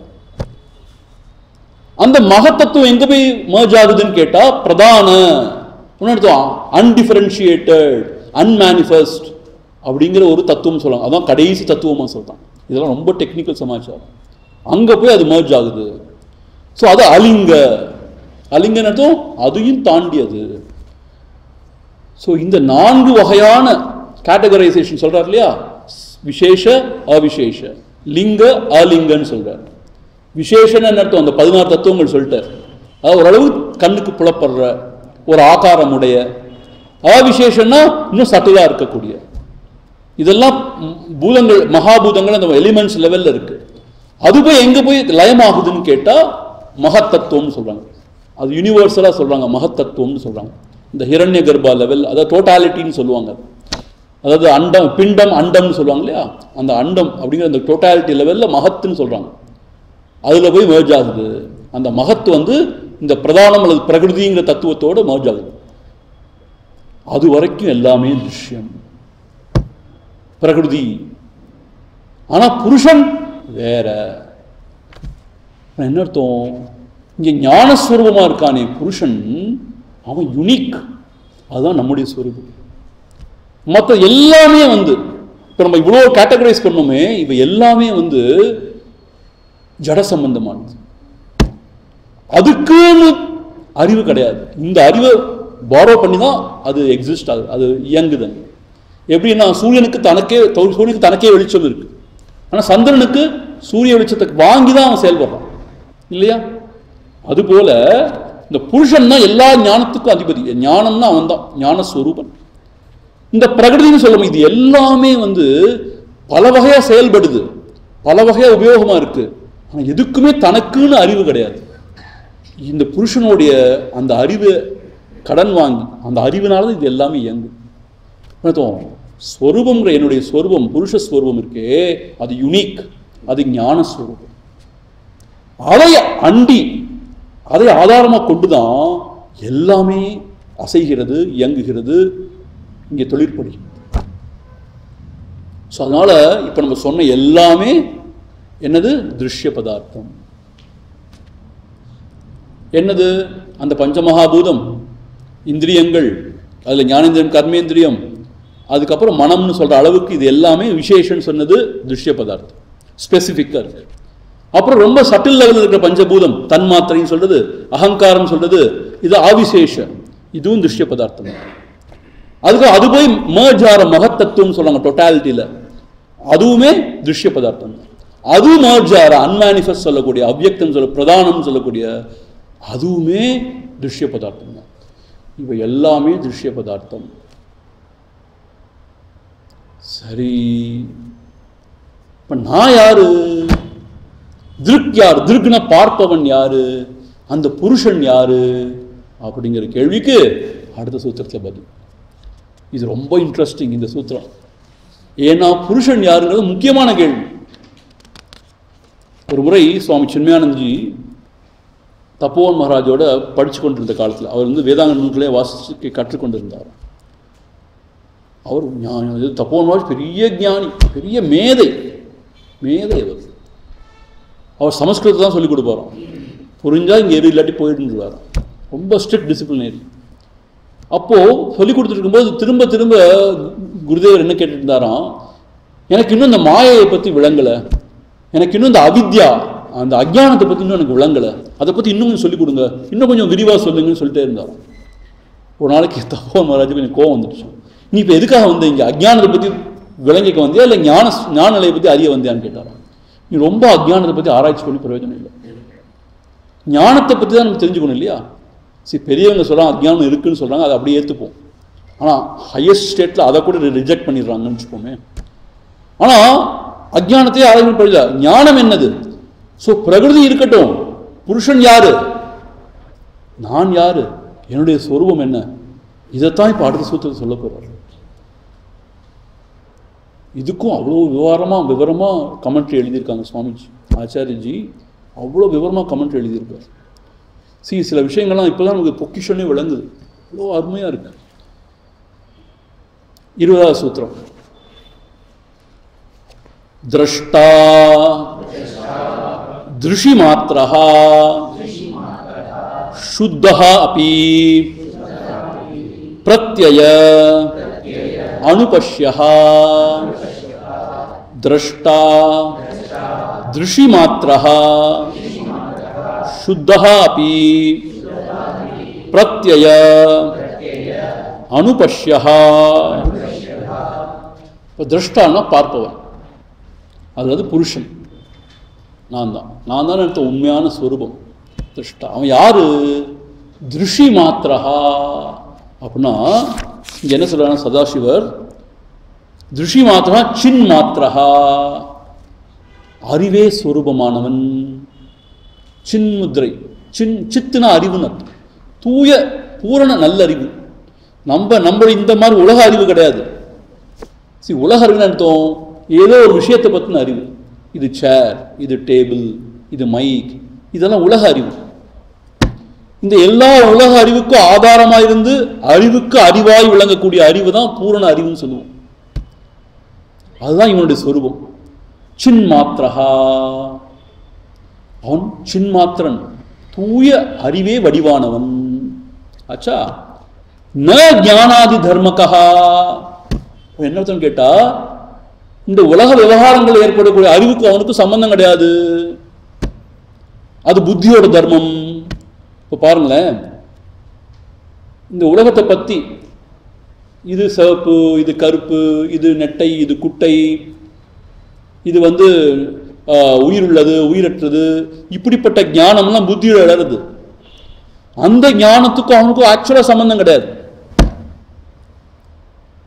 அவன் அந்த பூர்ண நல்லறிவா இருந்து அந்த அறிவு, அந்த ஜோதிஷாம் அப்படி தஜ்ஜோதிஹி தமச பரமுச்சதே, அந்த ஒரு ஸ்வரூபமா, அந்த ஒரு ஞான விளக்கா இருந்து கொண்டு எல்லாம் விளங்கிறதுக்கு அப்படி அருள் பாலிச்சுட்டே இருக்கான். நான் சொன்னேன் இந்த நாடக தீபம், அது மாதிரி இங்கே அந்த நாடகத்தில் நடக்கிற எல்லா காட்சியும் அறிய தந்துட்டே இருக்கு அந்த விளக்கு. அதுபோல புத்தியில் எழுற எல்லா விருத்திகள், உணர்வுகள், எல்லா சிந்தனைகளையும் அது விளக்கிட்டே இருக்கு. அப்படின்னா நம்ம அறியக்கூடியதை தந்து கொண்டே இருக்கு, அவ்வளவுதான். அந்த ஸ்பெசிபிக் நாலேஜஸ் இருக்கு இல்லையா, தனியான அறிவை பற்றி அதுக்கு சம்பந்தம் கிடையாது, அது புத்தியில் எழுற அறிவு. அதனால சொல்றாரு ஞானாதி தர்மகா.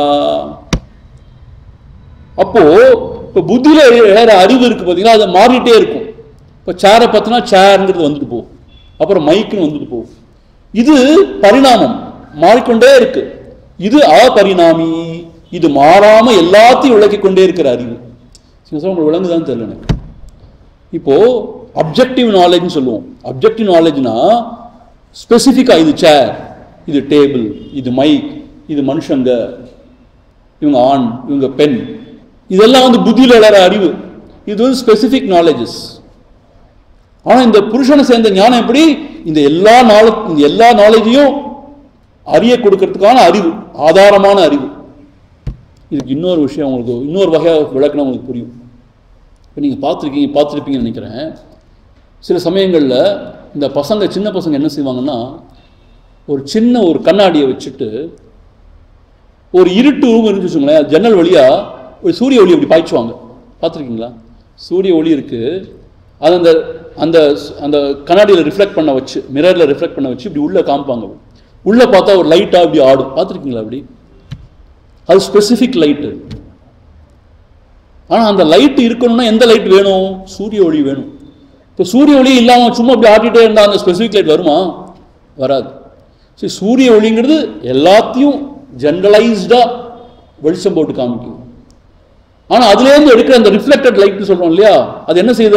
அந்த இருட்டு ரூமில் இருக்கிற மற்ற சின்ன சின்ன விஷயங்களை காமிக்குது. அதை மாதிரி இந்த புத்தியில் இல்லாத அறிவு இருக்கே, அது வந்து ஸ்பெசிஃபிக்காக எல்லா விஷயத்தையும் உணர்த்துது. அந்த அறிவு ஏற்படுறதுக்கு காரணமாக இருக்கிற அறிவாக அந்த புருஷன் இருக்கும். அப்போ அந்த அறிவு மாறிட்டே இருக்கும். அந்த பொருள்கள் மாற மாற அது மாறிட்டே இருக்கும். ஆனால் இவனுடைய அந்த ஒளியானது, அறிவானது ஒரே சீராக ஒரே படித்தா மாறாத அறிவாக இருக்கு. அதான் அவனுடைய உண்மையான ஸ்வரூபம். அது மாத்திரம் இல்லை, அந்த புத்தியில் எழற எந்த விருத்தி, எந்த ஒரு பொருள், எந்த ஒரு விஷயமா இருக்கட்டும், இவனை பாதிக்கவே பாதிக்காது. இவனை வந்து சங்கடப்படுத்தாது, ஒன்றுமே செய்யாது. ஏமா இவன் வேற டிகிரி ஆஃப் ரியாலிட்டி, அது வேற டிகிரி ஆஃப் ரியாலிட்டி. உங்களுக்கு புரியுதா நான் சொல்றது? வேற ரியாலிட்டி அது. இப்போ உங்களுக்கு புரியும் நினைக்கிறேன். வெர்ச்சுவல் ரியாலிட்டிலாம் வந்துடுச்சு இப்போ ரொம்ப. இது வேற ரியாலிட்டி, அது வேற ரியாலிட்டி. இதுக்கு வந்து சம்மந்தமே கிடையாது ஆக்சுவலாக ஸ்பீக்கிங். அதனால் இவனை அது ஒன்றுமே பண்ணாது. இப்போது நிழல் இருக்கு, உங்களோட நிழல், அது மேலே ஒரு லாரி ஏறினா உங்களுக்கு ஐயோன்னு கத்துவீங்களா? ஏன்னா நிழல் வேற, அது வேற ரியாலிட்டி. அது ரியாலிட்டியே கிடையாது, அது சும்மா நிழல். நீங்கிறது ஒரு ரியாலிட்டி உலகத்தில் லௌகிகமாக பார்த்தா இல்லையா? அது போல இந்த எண்ணங்கள் வந்து இதை ஒன்றுமே செய்ய முடியாது இந்த புருஷன். ஆச்சா, இதுதான் அவனோட உண்மையான தன்மை. ஸோ இவனோட அறிவு எப்படி? எல்லாத்தையும் அறிவுறுத்துற அறிவு. ஆனால் புத்தியில் எழற அறிவு என்ன? ஒவ்வொரு விஷயத்தையும் அறிவுறுத்துற அறிவு. இந்த அறிவு இல்லாட்டி அந்த அறிவு கிடையவே கிடையாது. இது மாறிட்டே இருக்கும், ஆனால் இந்த அறிவு மாறவே மாறாது. இது எல்லாத்துக்கும் அப்படியே இருந்து அது இதை பாதிக்கவே முடியாது. எதனாலும் பாதிக்காத இருக்கணும். இதுதான் புருஷனுடைய தன்மை. இவன் என்ன செய்யறான்னு கேட்டா, சுத்தஹாபி, சுத்தன்னு அர்த்தம், எதனாலையும் களங்கம் அடைய மாட்டான். இந்த புத்தி விருத்தியில் தோணும் எதனாலையும் களங்கம் அடைய மாட்டான். அப்படி இருந்தாலுமே பிரத்யேக அனுபஷ்யஹா, என்ன அர்த்தம்னு கேட்டா, அந்த புத்தி ஊடாக அவன் தான் அறிபவனாக இருக்கிறான். இன்டைரக்ட்லி இப்போ பாருங்களேன், அந்த டார்க் ரூம்ல இந்த கண்ணாடியிலேருந்து அடிச்ச வெளிச்சத்து மூலமா அந்த விஷயத்தை அறியறோம். இப்போ என்ன சொல்லலாம் நம்ம? இன்டைரக்டா பார்த்தா சூரியன் தானே அந்த வெளிச்சத்தை கொடுக்குறான்னு சொல்லலாமா இல்லையா? நம்ம சொல்லுவோம், நமக்கு இல்லை சூரியன் கொடுக்கலையே, இந்த மிரர்லேருந்து வர ஸ்பெசிஃபிக் லைட் வச்சா அது அறிஞ்சேன்னு சொன்னால் கரெக்டுப்பா. ஆனால் சூரியன் இல்லாட்டி இந்த ஸ்பெசிஃபிக் லைட் வருமா? வராது இல்லையா? அதுபோல இந்த புருஷன் தான் இன்டைரக்ட்லி எல்லாவற்றையும் அறிபவனாக இருக்கின்றான். இது ரொம்ப ரொம்ப முக்கியமான விஷயம். இதுதான் நம்ம புரிஞ்சுக்கணும். என்னன்னு கேட்டா, அவன் அந்த புத்தியோட ஒன்று மன்றாகி அதுவோ ஆயிரது இல்லை. அவன் ஆக்சுவலா அவன் வேற, புத்தியோட ரூபம் வேற, அதோட தர்மம் வேற. புத்தி மாறிட்டே இருக்கு, இவன் மாறவே மாட்டான். அதனால எந்த விதமான பாதிப்பு இல்லாம தான் இருக்கணும் அவன். அதுதான் உண்மையான ஸ்வரூபம். ஆனா என்ன ஆயிடுதுன்னு கேட்டா, ஏதோ காரணத்தினால இந்த புருஷனானவன் தன்னுடைய நிலையை மறந்தோ மயங்கியோ, அதான் மாயின்னு ஏதோ சொல்றாங்க அந்த காலத்துல மகான்கள்லாம். அவன் என்ன செய்யறான்னா, புத்தி தர்மம் தான் என்னோட தர்மம், நான் புத்தி தான், நான் மனம் தான் அப்படின்னு மயங்கிடுறான். அப்படி மயங்கி என்ன ஆயிடுது? நான் மனம் தானே, மனதில் வர்ற எல்லா உணர்வுகளும் என்னுடையது, புத்தியில் வர்ற எல்லா நினைவும் என்னுடையது, ஐயோ ஐயோ அப்படின்னு ஒரு இது வந்துடுது. இதுவே தான் இங்கே தான் சம்யோகம். சம்யோகம்னா அந்த மயங்கி அதுவும் நான் ஒன்றுன்னு நினச்சிட்றான். ஆனால் புத்தி வேற, புத்தியில் வேற சிந்தனைகள் வேற, இவன் அறிவு வேற. இவன் அறிவு தனியாக இருக்கான், அதுக்கு இதுக்கு சம்மந்தமே கிடையாது. அதுதான் அவன் உண்மையான ஆக்சுவல் ஸ்வரூபம். ஆனால் ஏதோ அவித்யான ஒரு அஜ்ஞானத்தில், ஏதோ ஒரு அஜ்ஞானத்தினால அந்த புருஷன் என்ன ஆயிடறானோ, இல்லை இல்லை இந்த புத்தி தான் நான் நினைச்சிடறான். நினைச்சு அதோட தர்மம் என்னோட தர்மம் நினைச்சிடறான். அது ஆடும்போது தானும் ஆடுறமான்னு நினைக்கிறான்.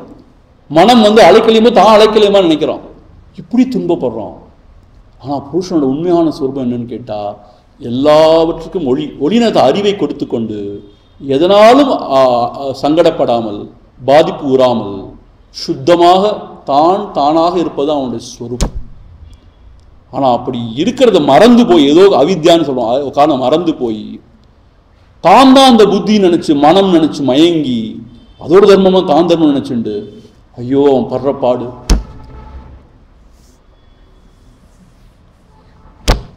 ஸோ அப்படி மயங்கிறவனுக்கு பேர் தான் ஜீவன் சொல்றோம், அல்லது அகங்காரம்னு பகவான் சொல்லுவார், அகங்காரின்னு சொல்லுவார். இந்த ஈகோயிஸ்டிக் பர்சனாலிட்டி அகங்காரின்னு சொல்றது. ஆக்சுவலா அவனோட உண்மையான சொரூபம் என்ன? புருஷன் தான் அவன். எதுலேயுமே சம்பந்தம் இல்லாதவன், தூய்மையான ஞான வடிவினன், சுகதுக்கத்துக்கெல்லாம் அப்பாற்பட்டவன். ஆனால் அவன் இல்லாட்டி எதுவுமே கிடையாது. இங்கே அந்த ஞான ஒளி இல்லாட்டி இங்கே எதுவுமே விளங்காது. ஆனால் என்ன ஆயிடுது, ஏதோ காரணத்தினால தாதாத்மியம், ஒரு ஐயோ அந்த புத்தியில் இயங்கும் போது தானே அதுவா நினைச்சிடறான். ஸ்வஸ்வாமி சம்பந்தத்தகான்னு சொல்லுவார், இதுல தானே அதுவா நினைச்சிடறான்.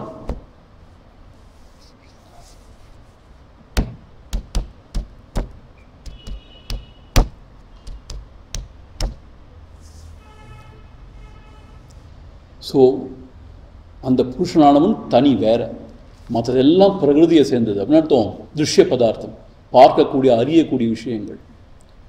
இவன் தனியாக இருக்கான். இவன் எப்பயும் தான் தனியாக இருக்கேங்கிற தெளிவோட ஞானத்தோட இருந்தான்னா அவனுக்கு ஒன்றும் கிடையாது. ஆனால் மூடத்தனமாக அது மேலே விழுந்து புரண்டு அதுதான் நான் நினச்சி ஒன்று மண்ணா ஆறுறதுனால ஒரே குழப்பம், சம்சாரம், துக்கம். இப்போ என்ன செய்யணும்? இது மேலேயும் விழுந்து ஒன்று மண்ணு ஆகாமல் புரளாமல், இந்த பன்றி சகதியில் புரளுற மாதிரி புரளாமல், இந்த உலகத்தில் புரளாமல், அதுக்கு சம்மந்தம் இல்லைன்னு சொல்லிட்டு இன்பமும் வேண்டாம் துன்பமும் வேண்டாம், நன்மையும் இல்லை தீமையும் இல்லை, எதுவுமே வேண்டாம் எனக்குன்னு சொல்லி ஒருத்தன் நான் என்னுடைய சொரூபத்திலேயே இருப்பேனாக்குன்னு சொல்லிட்டு பேசாமல் இருந்தான்னா அவ்வளோதான். அதுதான் விடுதலை, அதுதான் மோட்ச நிலை. ஸோ அதான் இந்த முண்டக உபநிஷத்தில் 2 பறவைகளை பற்றி பேசுகிறாங்க. ஒரு மரத்தில் மேல் கிளையில் ஒரு பறவை இருக்கான், கீழ்கிளையில் ஒரு பறவை இருக்கு. கீழ்கிளையில் உள்ள பறவை என்ன செய்யுமா, எல்லாத்தையும் கொத்திட்டே இருக்கு. கனிகளை கொத்தினா சிலது நல்ல இனிப்பாக இருக்கு, இனிக்குதுன்னு சொல்லுது. சிலது புளிப்பாக இருக்கு, ஐயோ புளிக்குதுன்னு சொல்லுது. இப்படி கொத்திட்டே இருக்காங்க.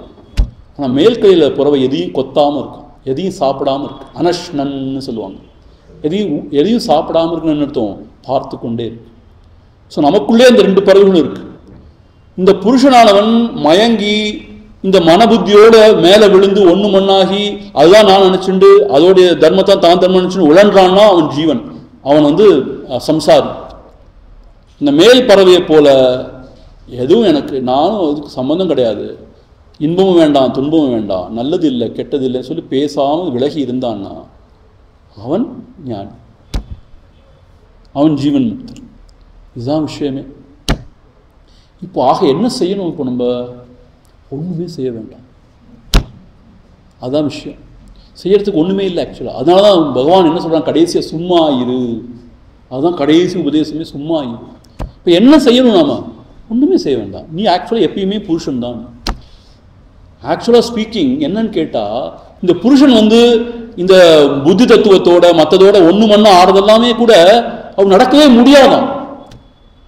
அது ஒரு பொய் மாதிரி, அது ஒரு பொய் கனவு மாதிரி, ஏதோ ஒரு அஜ்ஞானத்தினால நடக்கிறது. ஸோ அதனால நான் அப்படி ஆகவே இல்லை, நான் எப்பயுமே புருஷன் தான் சொல்லி நம்பி you assert your true nature, அதுலேயே இருந்தேன்னு சொன்னால் அப்புறம் ஒன்றுமே செய்ய முடியாது. அதுதான் விடுதலை. விடுதலைங்கிறது தனியாக அங்கேயும் இல்லை.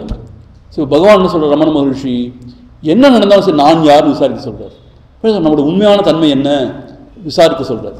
இப்போ நான் புருஷன், இதுக்கு எனக்கு சம்மந்தம் இல்லை வாழ்ந்துட்டே வரும்போது என்ன ஆகிடும், எதுக்குமே சம்மந்தம் இல்லாமல் நம்ம அந்த பறவெளியில் சுகமாக இருப்போம்.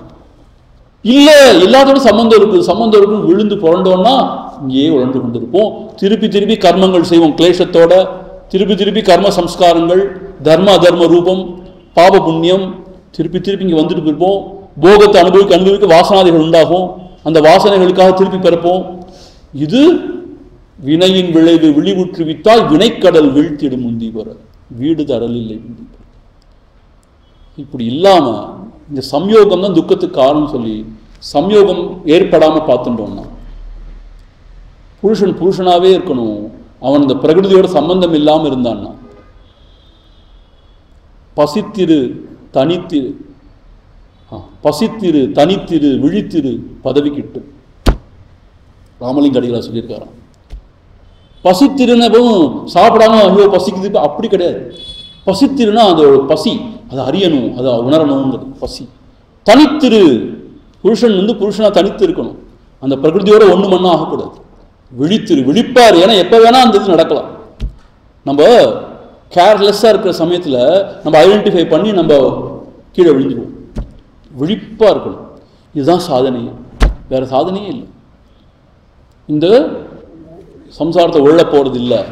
நான் எப்பயும் அந்த ஞான நிலையை அடையிறது தான் முயற்சி பண்ண போகிறேன். அதான் பசித்து. தனித்துனா இது எதோடு சம்பந்தம் படுத்தி கொள்ள போகிறதில்லை, அது தனித்து. விழித்திருனா எப்பயுமே ஜாக்கிரதையாக இருக்கணும். ஏன்னா எப்போ வேணால் அந்த ஐடென்டிஃபிகேஷன் நடக்க முடியும், எப்போ வேணால் தாதாத்மியம் ஏற்பட முடியும், எப்போ வேணால் நம்ம கீழே விழுந்துட முடியும். அதான் விழிப்பாக இருக்கும். சாவதானிக்கானாம் சாதனாக, சாவதான அட்டென்ஷன் ஜாக்கிரதையாக சொல்லுவாங்க. ஸோ இதுதான் திருஷ்டா ததர்த்தம். இப்போ இவன் தான் இந்த திருஷ்டான்னு சொல்லக்கூடிய இந்த புருஷன். சுத்தகா அப்படி, அவன் சுத்தன். எப்பயும் அவனுக்கும் இதுக்கும் சம்மந்தம் கிடையாது. இந்த உலகத்தில் ஏற்படுற சுகதுக்கு அவன் சம்மந்தம் கிடையாது, எதுக்குமே சம்மந்தம் கிடையாது. அவன் பரிணாமம் அடைகிறதும் கிடையாது, மாடிஃபை ஆகிறதும் கிடையாது, சுத்தமாக இருக்கான். ஆனால் அவன் இருக்கிறதுனால தான் புத்தியில் இருக்கிற ஞானமே ஏற்படுது. அதனால தான் அவன் இன்டைரக்டாக பிரத்திய அனுபஷ்யகான்னு சொல்கிறான். அவன் தான் பார்ப்பவனாக இருக்கிறான் அப்படின்னு சொல்லப்பட்டு. இப்போ சரி, இது ஓகே. இப்போ திருஷ்ய பதார்த்தம் சொல்லியாச்சு, திரஷ்டா யாருன்னு சொல்லியாச்சு. எதுக்கு இந்த கூத்தெல்லாம் இல்லையா? இந்த திருஷ்ய பதார்த்தம் எதுக்குன்னு கேட்டா அதான் சொல்ற அடுத்த சூத்திரத்தில். அவர் என்ன சொல்றாருன்னா, ததர்த்த ஏவ படிங்க, ததர்த்த ஏவ திருஷ்யஸ்யாத்மா, ததர்த்த ஏவ திருஷ்யஸ்யாத்மா. இந்த திருஷ்ய பதார்த்தம் சொல்றோம் இல்லையா, இந்த உலகம், கருவி, கரணாதிகள், இது எல்லாமே யாருக்காக? ததர்த்தம், புருஷனுக்காக தான் இதெல்லாம். இப்போ பாருங்களேன், இப்போ கண் காட்சிகளை காண்கிறது, காது கேட்கிறது. யாருக்காக காண்கிறது? எனக்காக தான் காண்கிறது. அறிவு சொரூபமாகிய நான் இருக்கேன் இல்லையா, எனக்காக தானே இந்த காட்சிகள்லாம். இப்போ நான் ஒரு சாப்பாடு சாப்பிட்ற ரொம்ப ருசியாக இருக்கு. யாருக்காக அந்த ருசி, அந்த ரொம்ப நல்ல அனுபவம்? எனக்காக. ஸோ இப்போ என்னன்னு கேட்டா, யோசிச்சு பார்த்தா ததர்த்த ஏவனா யாருக்காக?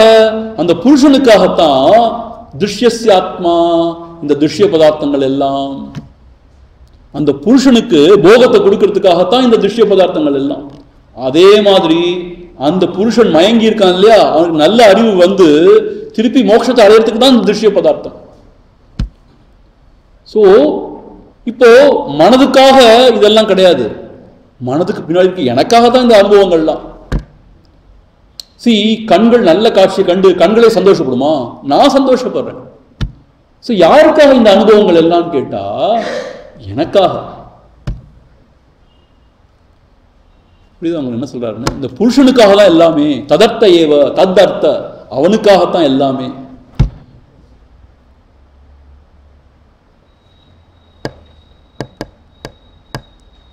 ஏன்னு கேட்டால் அதுக்கு ஒரு முக்கியமான ஒரு காரணம் சொல்றாரு சதாசிவம். என்ன சொல்றாருன்னா, அச்சேதனத்துவாதித்யர்த்தா.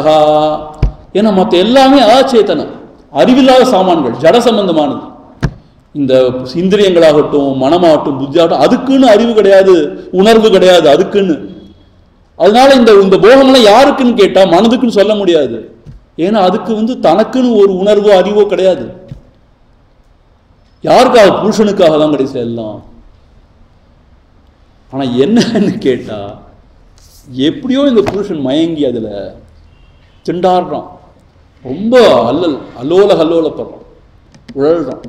யார புருஷன் சொல்றேன்? நம்மளதான் சொல்லிக்கிறேன். நம்ம தான் புருஷன். இப்போ ஆன்மீக வாழ்க்கை என்ன தெரியுமா?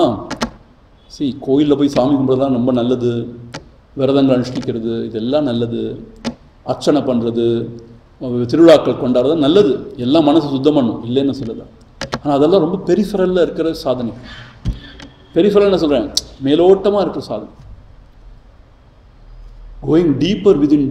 அவன் பெருசாக பட்டையெல்லாம் போட்டுக்க வேண்டிய அவசியம் இல்லை, கழுத்தில் பெரிய கொட்டையெல்லாம் போடணும் அவசியமே இல்லை. இந்த மாதிரி விஷயத்தை விளங்கி தானாக இருத்தல், தன்னை விடாதிருத்தல் ஞானம், அந்நியத்தை நாடாதிருத்தல் வைராக்கியம். பகவான் ரமண மகர்ஷி சொல்றார், தன்னை விடாதிருத்தல் ஞானம். ஞானம்னா என்னது? தன்னை விடாதிருத்தல். தன்னை யாரு? புருஷ ஸ்வரூபத்தை மறக்காம, தன்னுடைய உண்மையான ஸ்வரூபத்தை மறக்காம தானாக இருத்தல். அந்நியத்தை நாடாதிருத்தல்.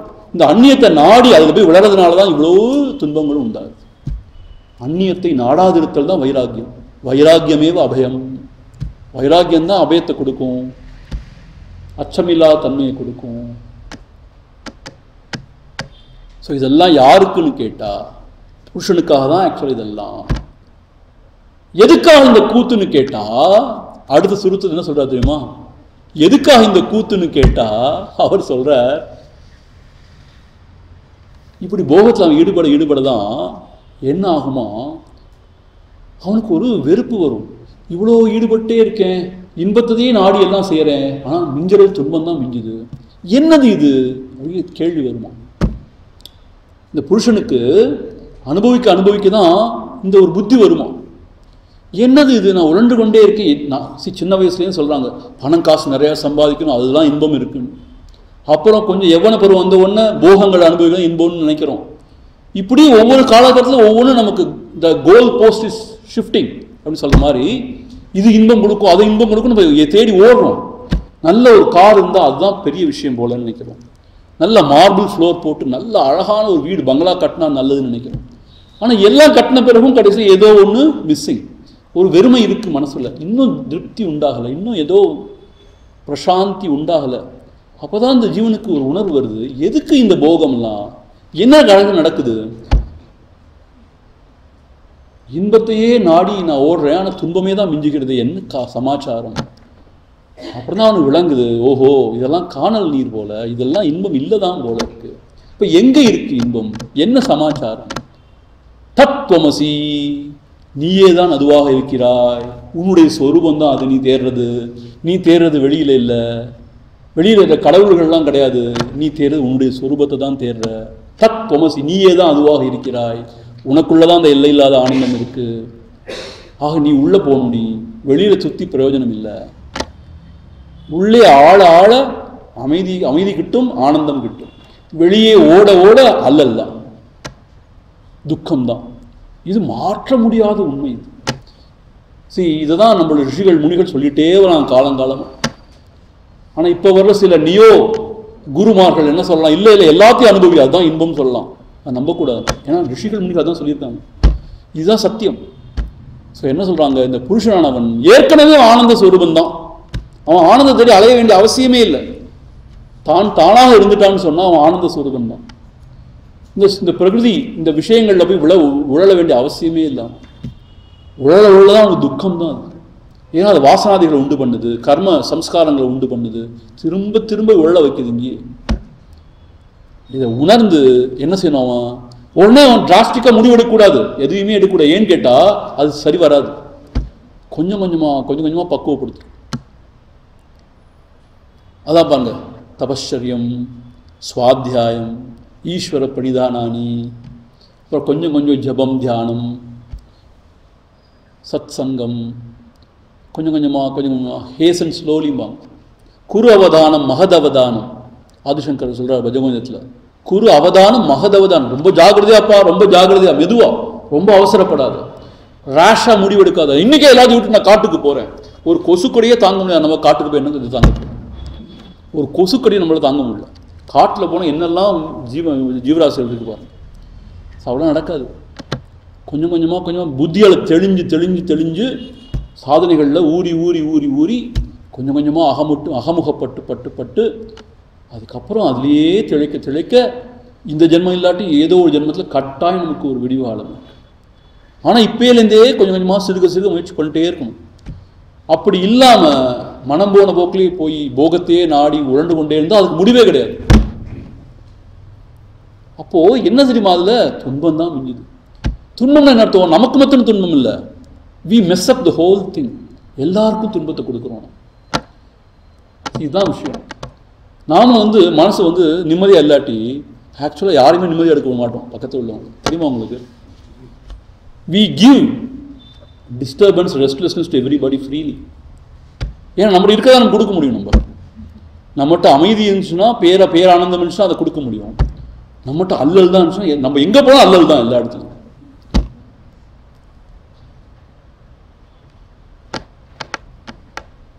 ஸோ இப்போ என்ன செய்யணும்? ஒன்றும் செய்யணும்.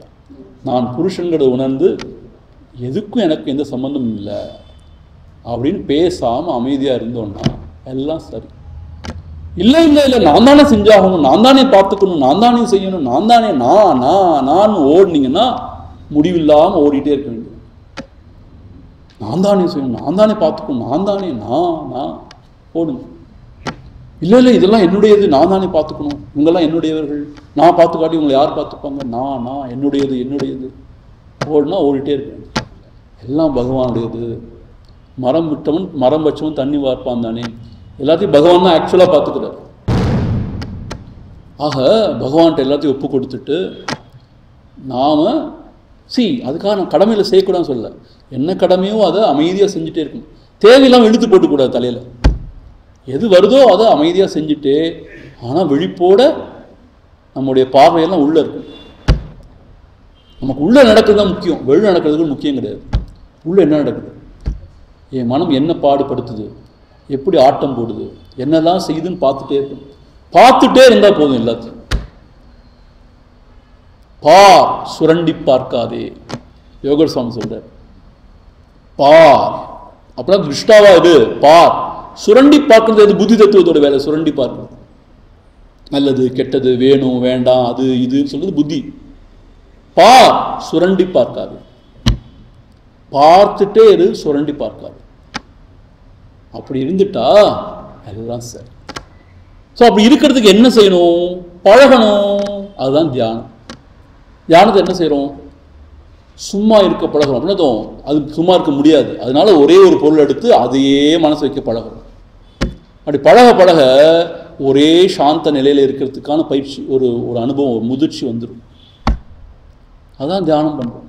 ஆனால் தியானத்தில் உட்காரத்துக்கு என்ன செய்யறது வேண்டியிருக்கு? கொஞ்சம் பிராணனை அடக்க வேண்டியிருக்கு. அப்போ தான் மனம் அடங்குது. சரி, பிராணம் அடக்கிறதுக்கு முன்னாடி கை காலெலாம் சும்மா இருக்கணுமே, அதெல்லாம் சும்மா வச்சுக்கணுமே. அதுக்கு தான் ஆசனம் பழக வேண்டியிருக்கு. அதுக்கு முன்னாடி இந்த உலகத்தில் வாழும்போது சில நியதிகள் இருக்குது, யம நியமம்லாம் இருக்குது. ஸோ அதெல்லாம் கடைப்பிடிச்சாதான் ஒரு தர்மத்தில் போனால் கொஞ்சமாவது மனம் சுத்தமாகும். அதனால் யம நியமத்தை சொல்லியிருக்காங்க முதல்ல. அப்புறம் ஆசன ஜெயம், அது ரொம்ப முக்கியம். அப்புறம் பிராணாயாமம், அப்புறம் பிரத்யாகங்கிறது உள்ளே திரும்புறது, அப்புறம் தாரணை, தியானம், சமாதி. ஸோ அடுத்த வகுப்பில் அடுத்த கிளாஸ்னால் அடுத்த மாதம் நடக்கக்கூடிய 3 நாள் வகுப்பில் இதைத்தான் நம்ம பார்க்க போகிறோம், அஷ்டாங்க யோகம். ஸோ இந்த புருஷன் எதுலேயும் சம்பந்தம் இல்லாமல் தன்னுடைய ஸ்வரூபத்தில் இருக்கிறது தான் கைவல்யம், கடைசி கைவல்யம்.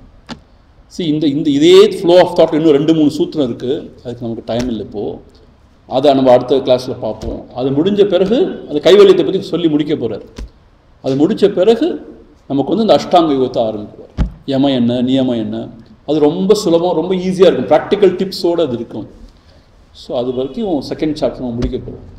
ஸோ இந்த செகண்ட் சாப்டர் பிரத்யாகாரம் வரைக்கும் தான் இருக்குது. தேர்ட் சாப்டரில் ஒரு 5-6 சூத்திரம் தாரண தியான சமாதின்னு இருக்குது. நம்ம சமாதி வரைக்கும் கொண்டு போயிடணும்னு பார்க்குறேன். ஸோ தேர்ட் சாப்டர் ஒரு 5-6 சூத்திரம் எக்ஸ்ட்ராவாக இருக்குது. அப்போ தான் சமாதியோட முடியுது அது. ஸோ நம்ம என்ன செய்ய போகிறோம்னா அடுத்த மாதம் அதுக்கு அடுத்த மாதமும் அந்த அஷ்டாங்க யோகத்தை எடுத்து செகண்ட் சாப்டர் ஃபுல்லாக முடிச்சுட்டு தேர்ட் சாப்டர் ஒரு 5-6 சூத்திரம் இருக்குது. அதோடு தான் அந்த சமாதி வரைக்கும் போய் முடியுது. அப்புறம் சம்யமான்னு சொல்கிறார். அதுலேருந்து விபூதி ஆரம்பிச்சிடும். Power, super natural powers, extraordinary powers, அதெல்லாம் ஆரம்பிச்சிடும். நம்ம அங்கே போகிறது இல்லை. ஏற்கனவே நம்ம தொலை குழம்பி கிடக்கும். இன்னும் சூப்பர் நேச்சுரல் பவர்ஸ்க்கு போய்ட்டு இன்னும் ரொம்ப ஸோ அது வரைக்கும் நம்ம படிக்க போகலாம். சரியா? ஸோ இன்றைக்கி நம்ம கேட்ட விஷயங்கள் நல்லா சிந்திச்சு பாருங்கள். திரும்பி சிந்திச்சு பாருங்கள். ஓம் பூர்ணமத பூர்ணமிதம் பூர்ணாத் பூர்ணமுதச்யதே பூர்ணஸ்ய பூர்ணமாதாய பூர்ணமேவாவசிஷ்யதே. ஓம் சாந்தி சாந்தி சாந்தி. ஹரி ஓம். ஸ்ரீ குருப்யோ நமஹ. ஹரி ஓம்.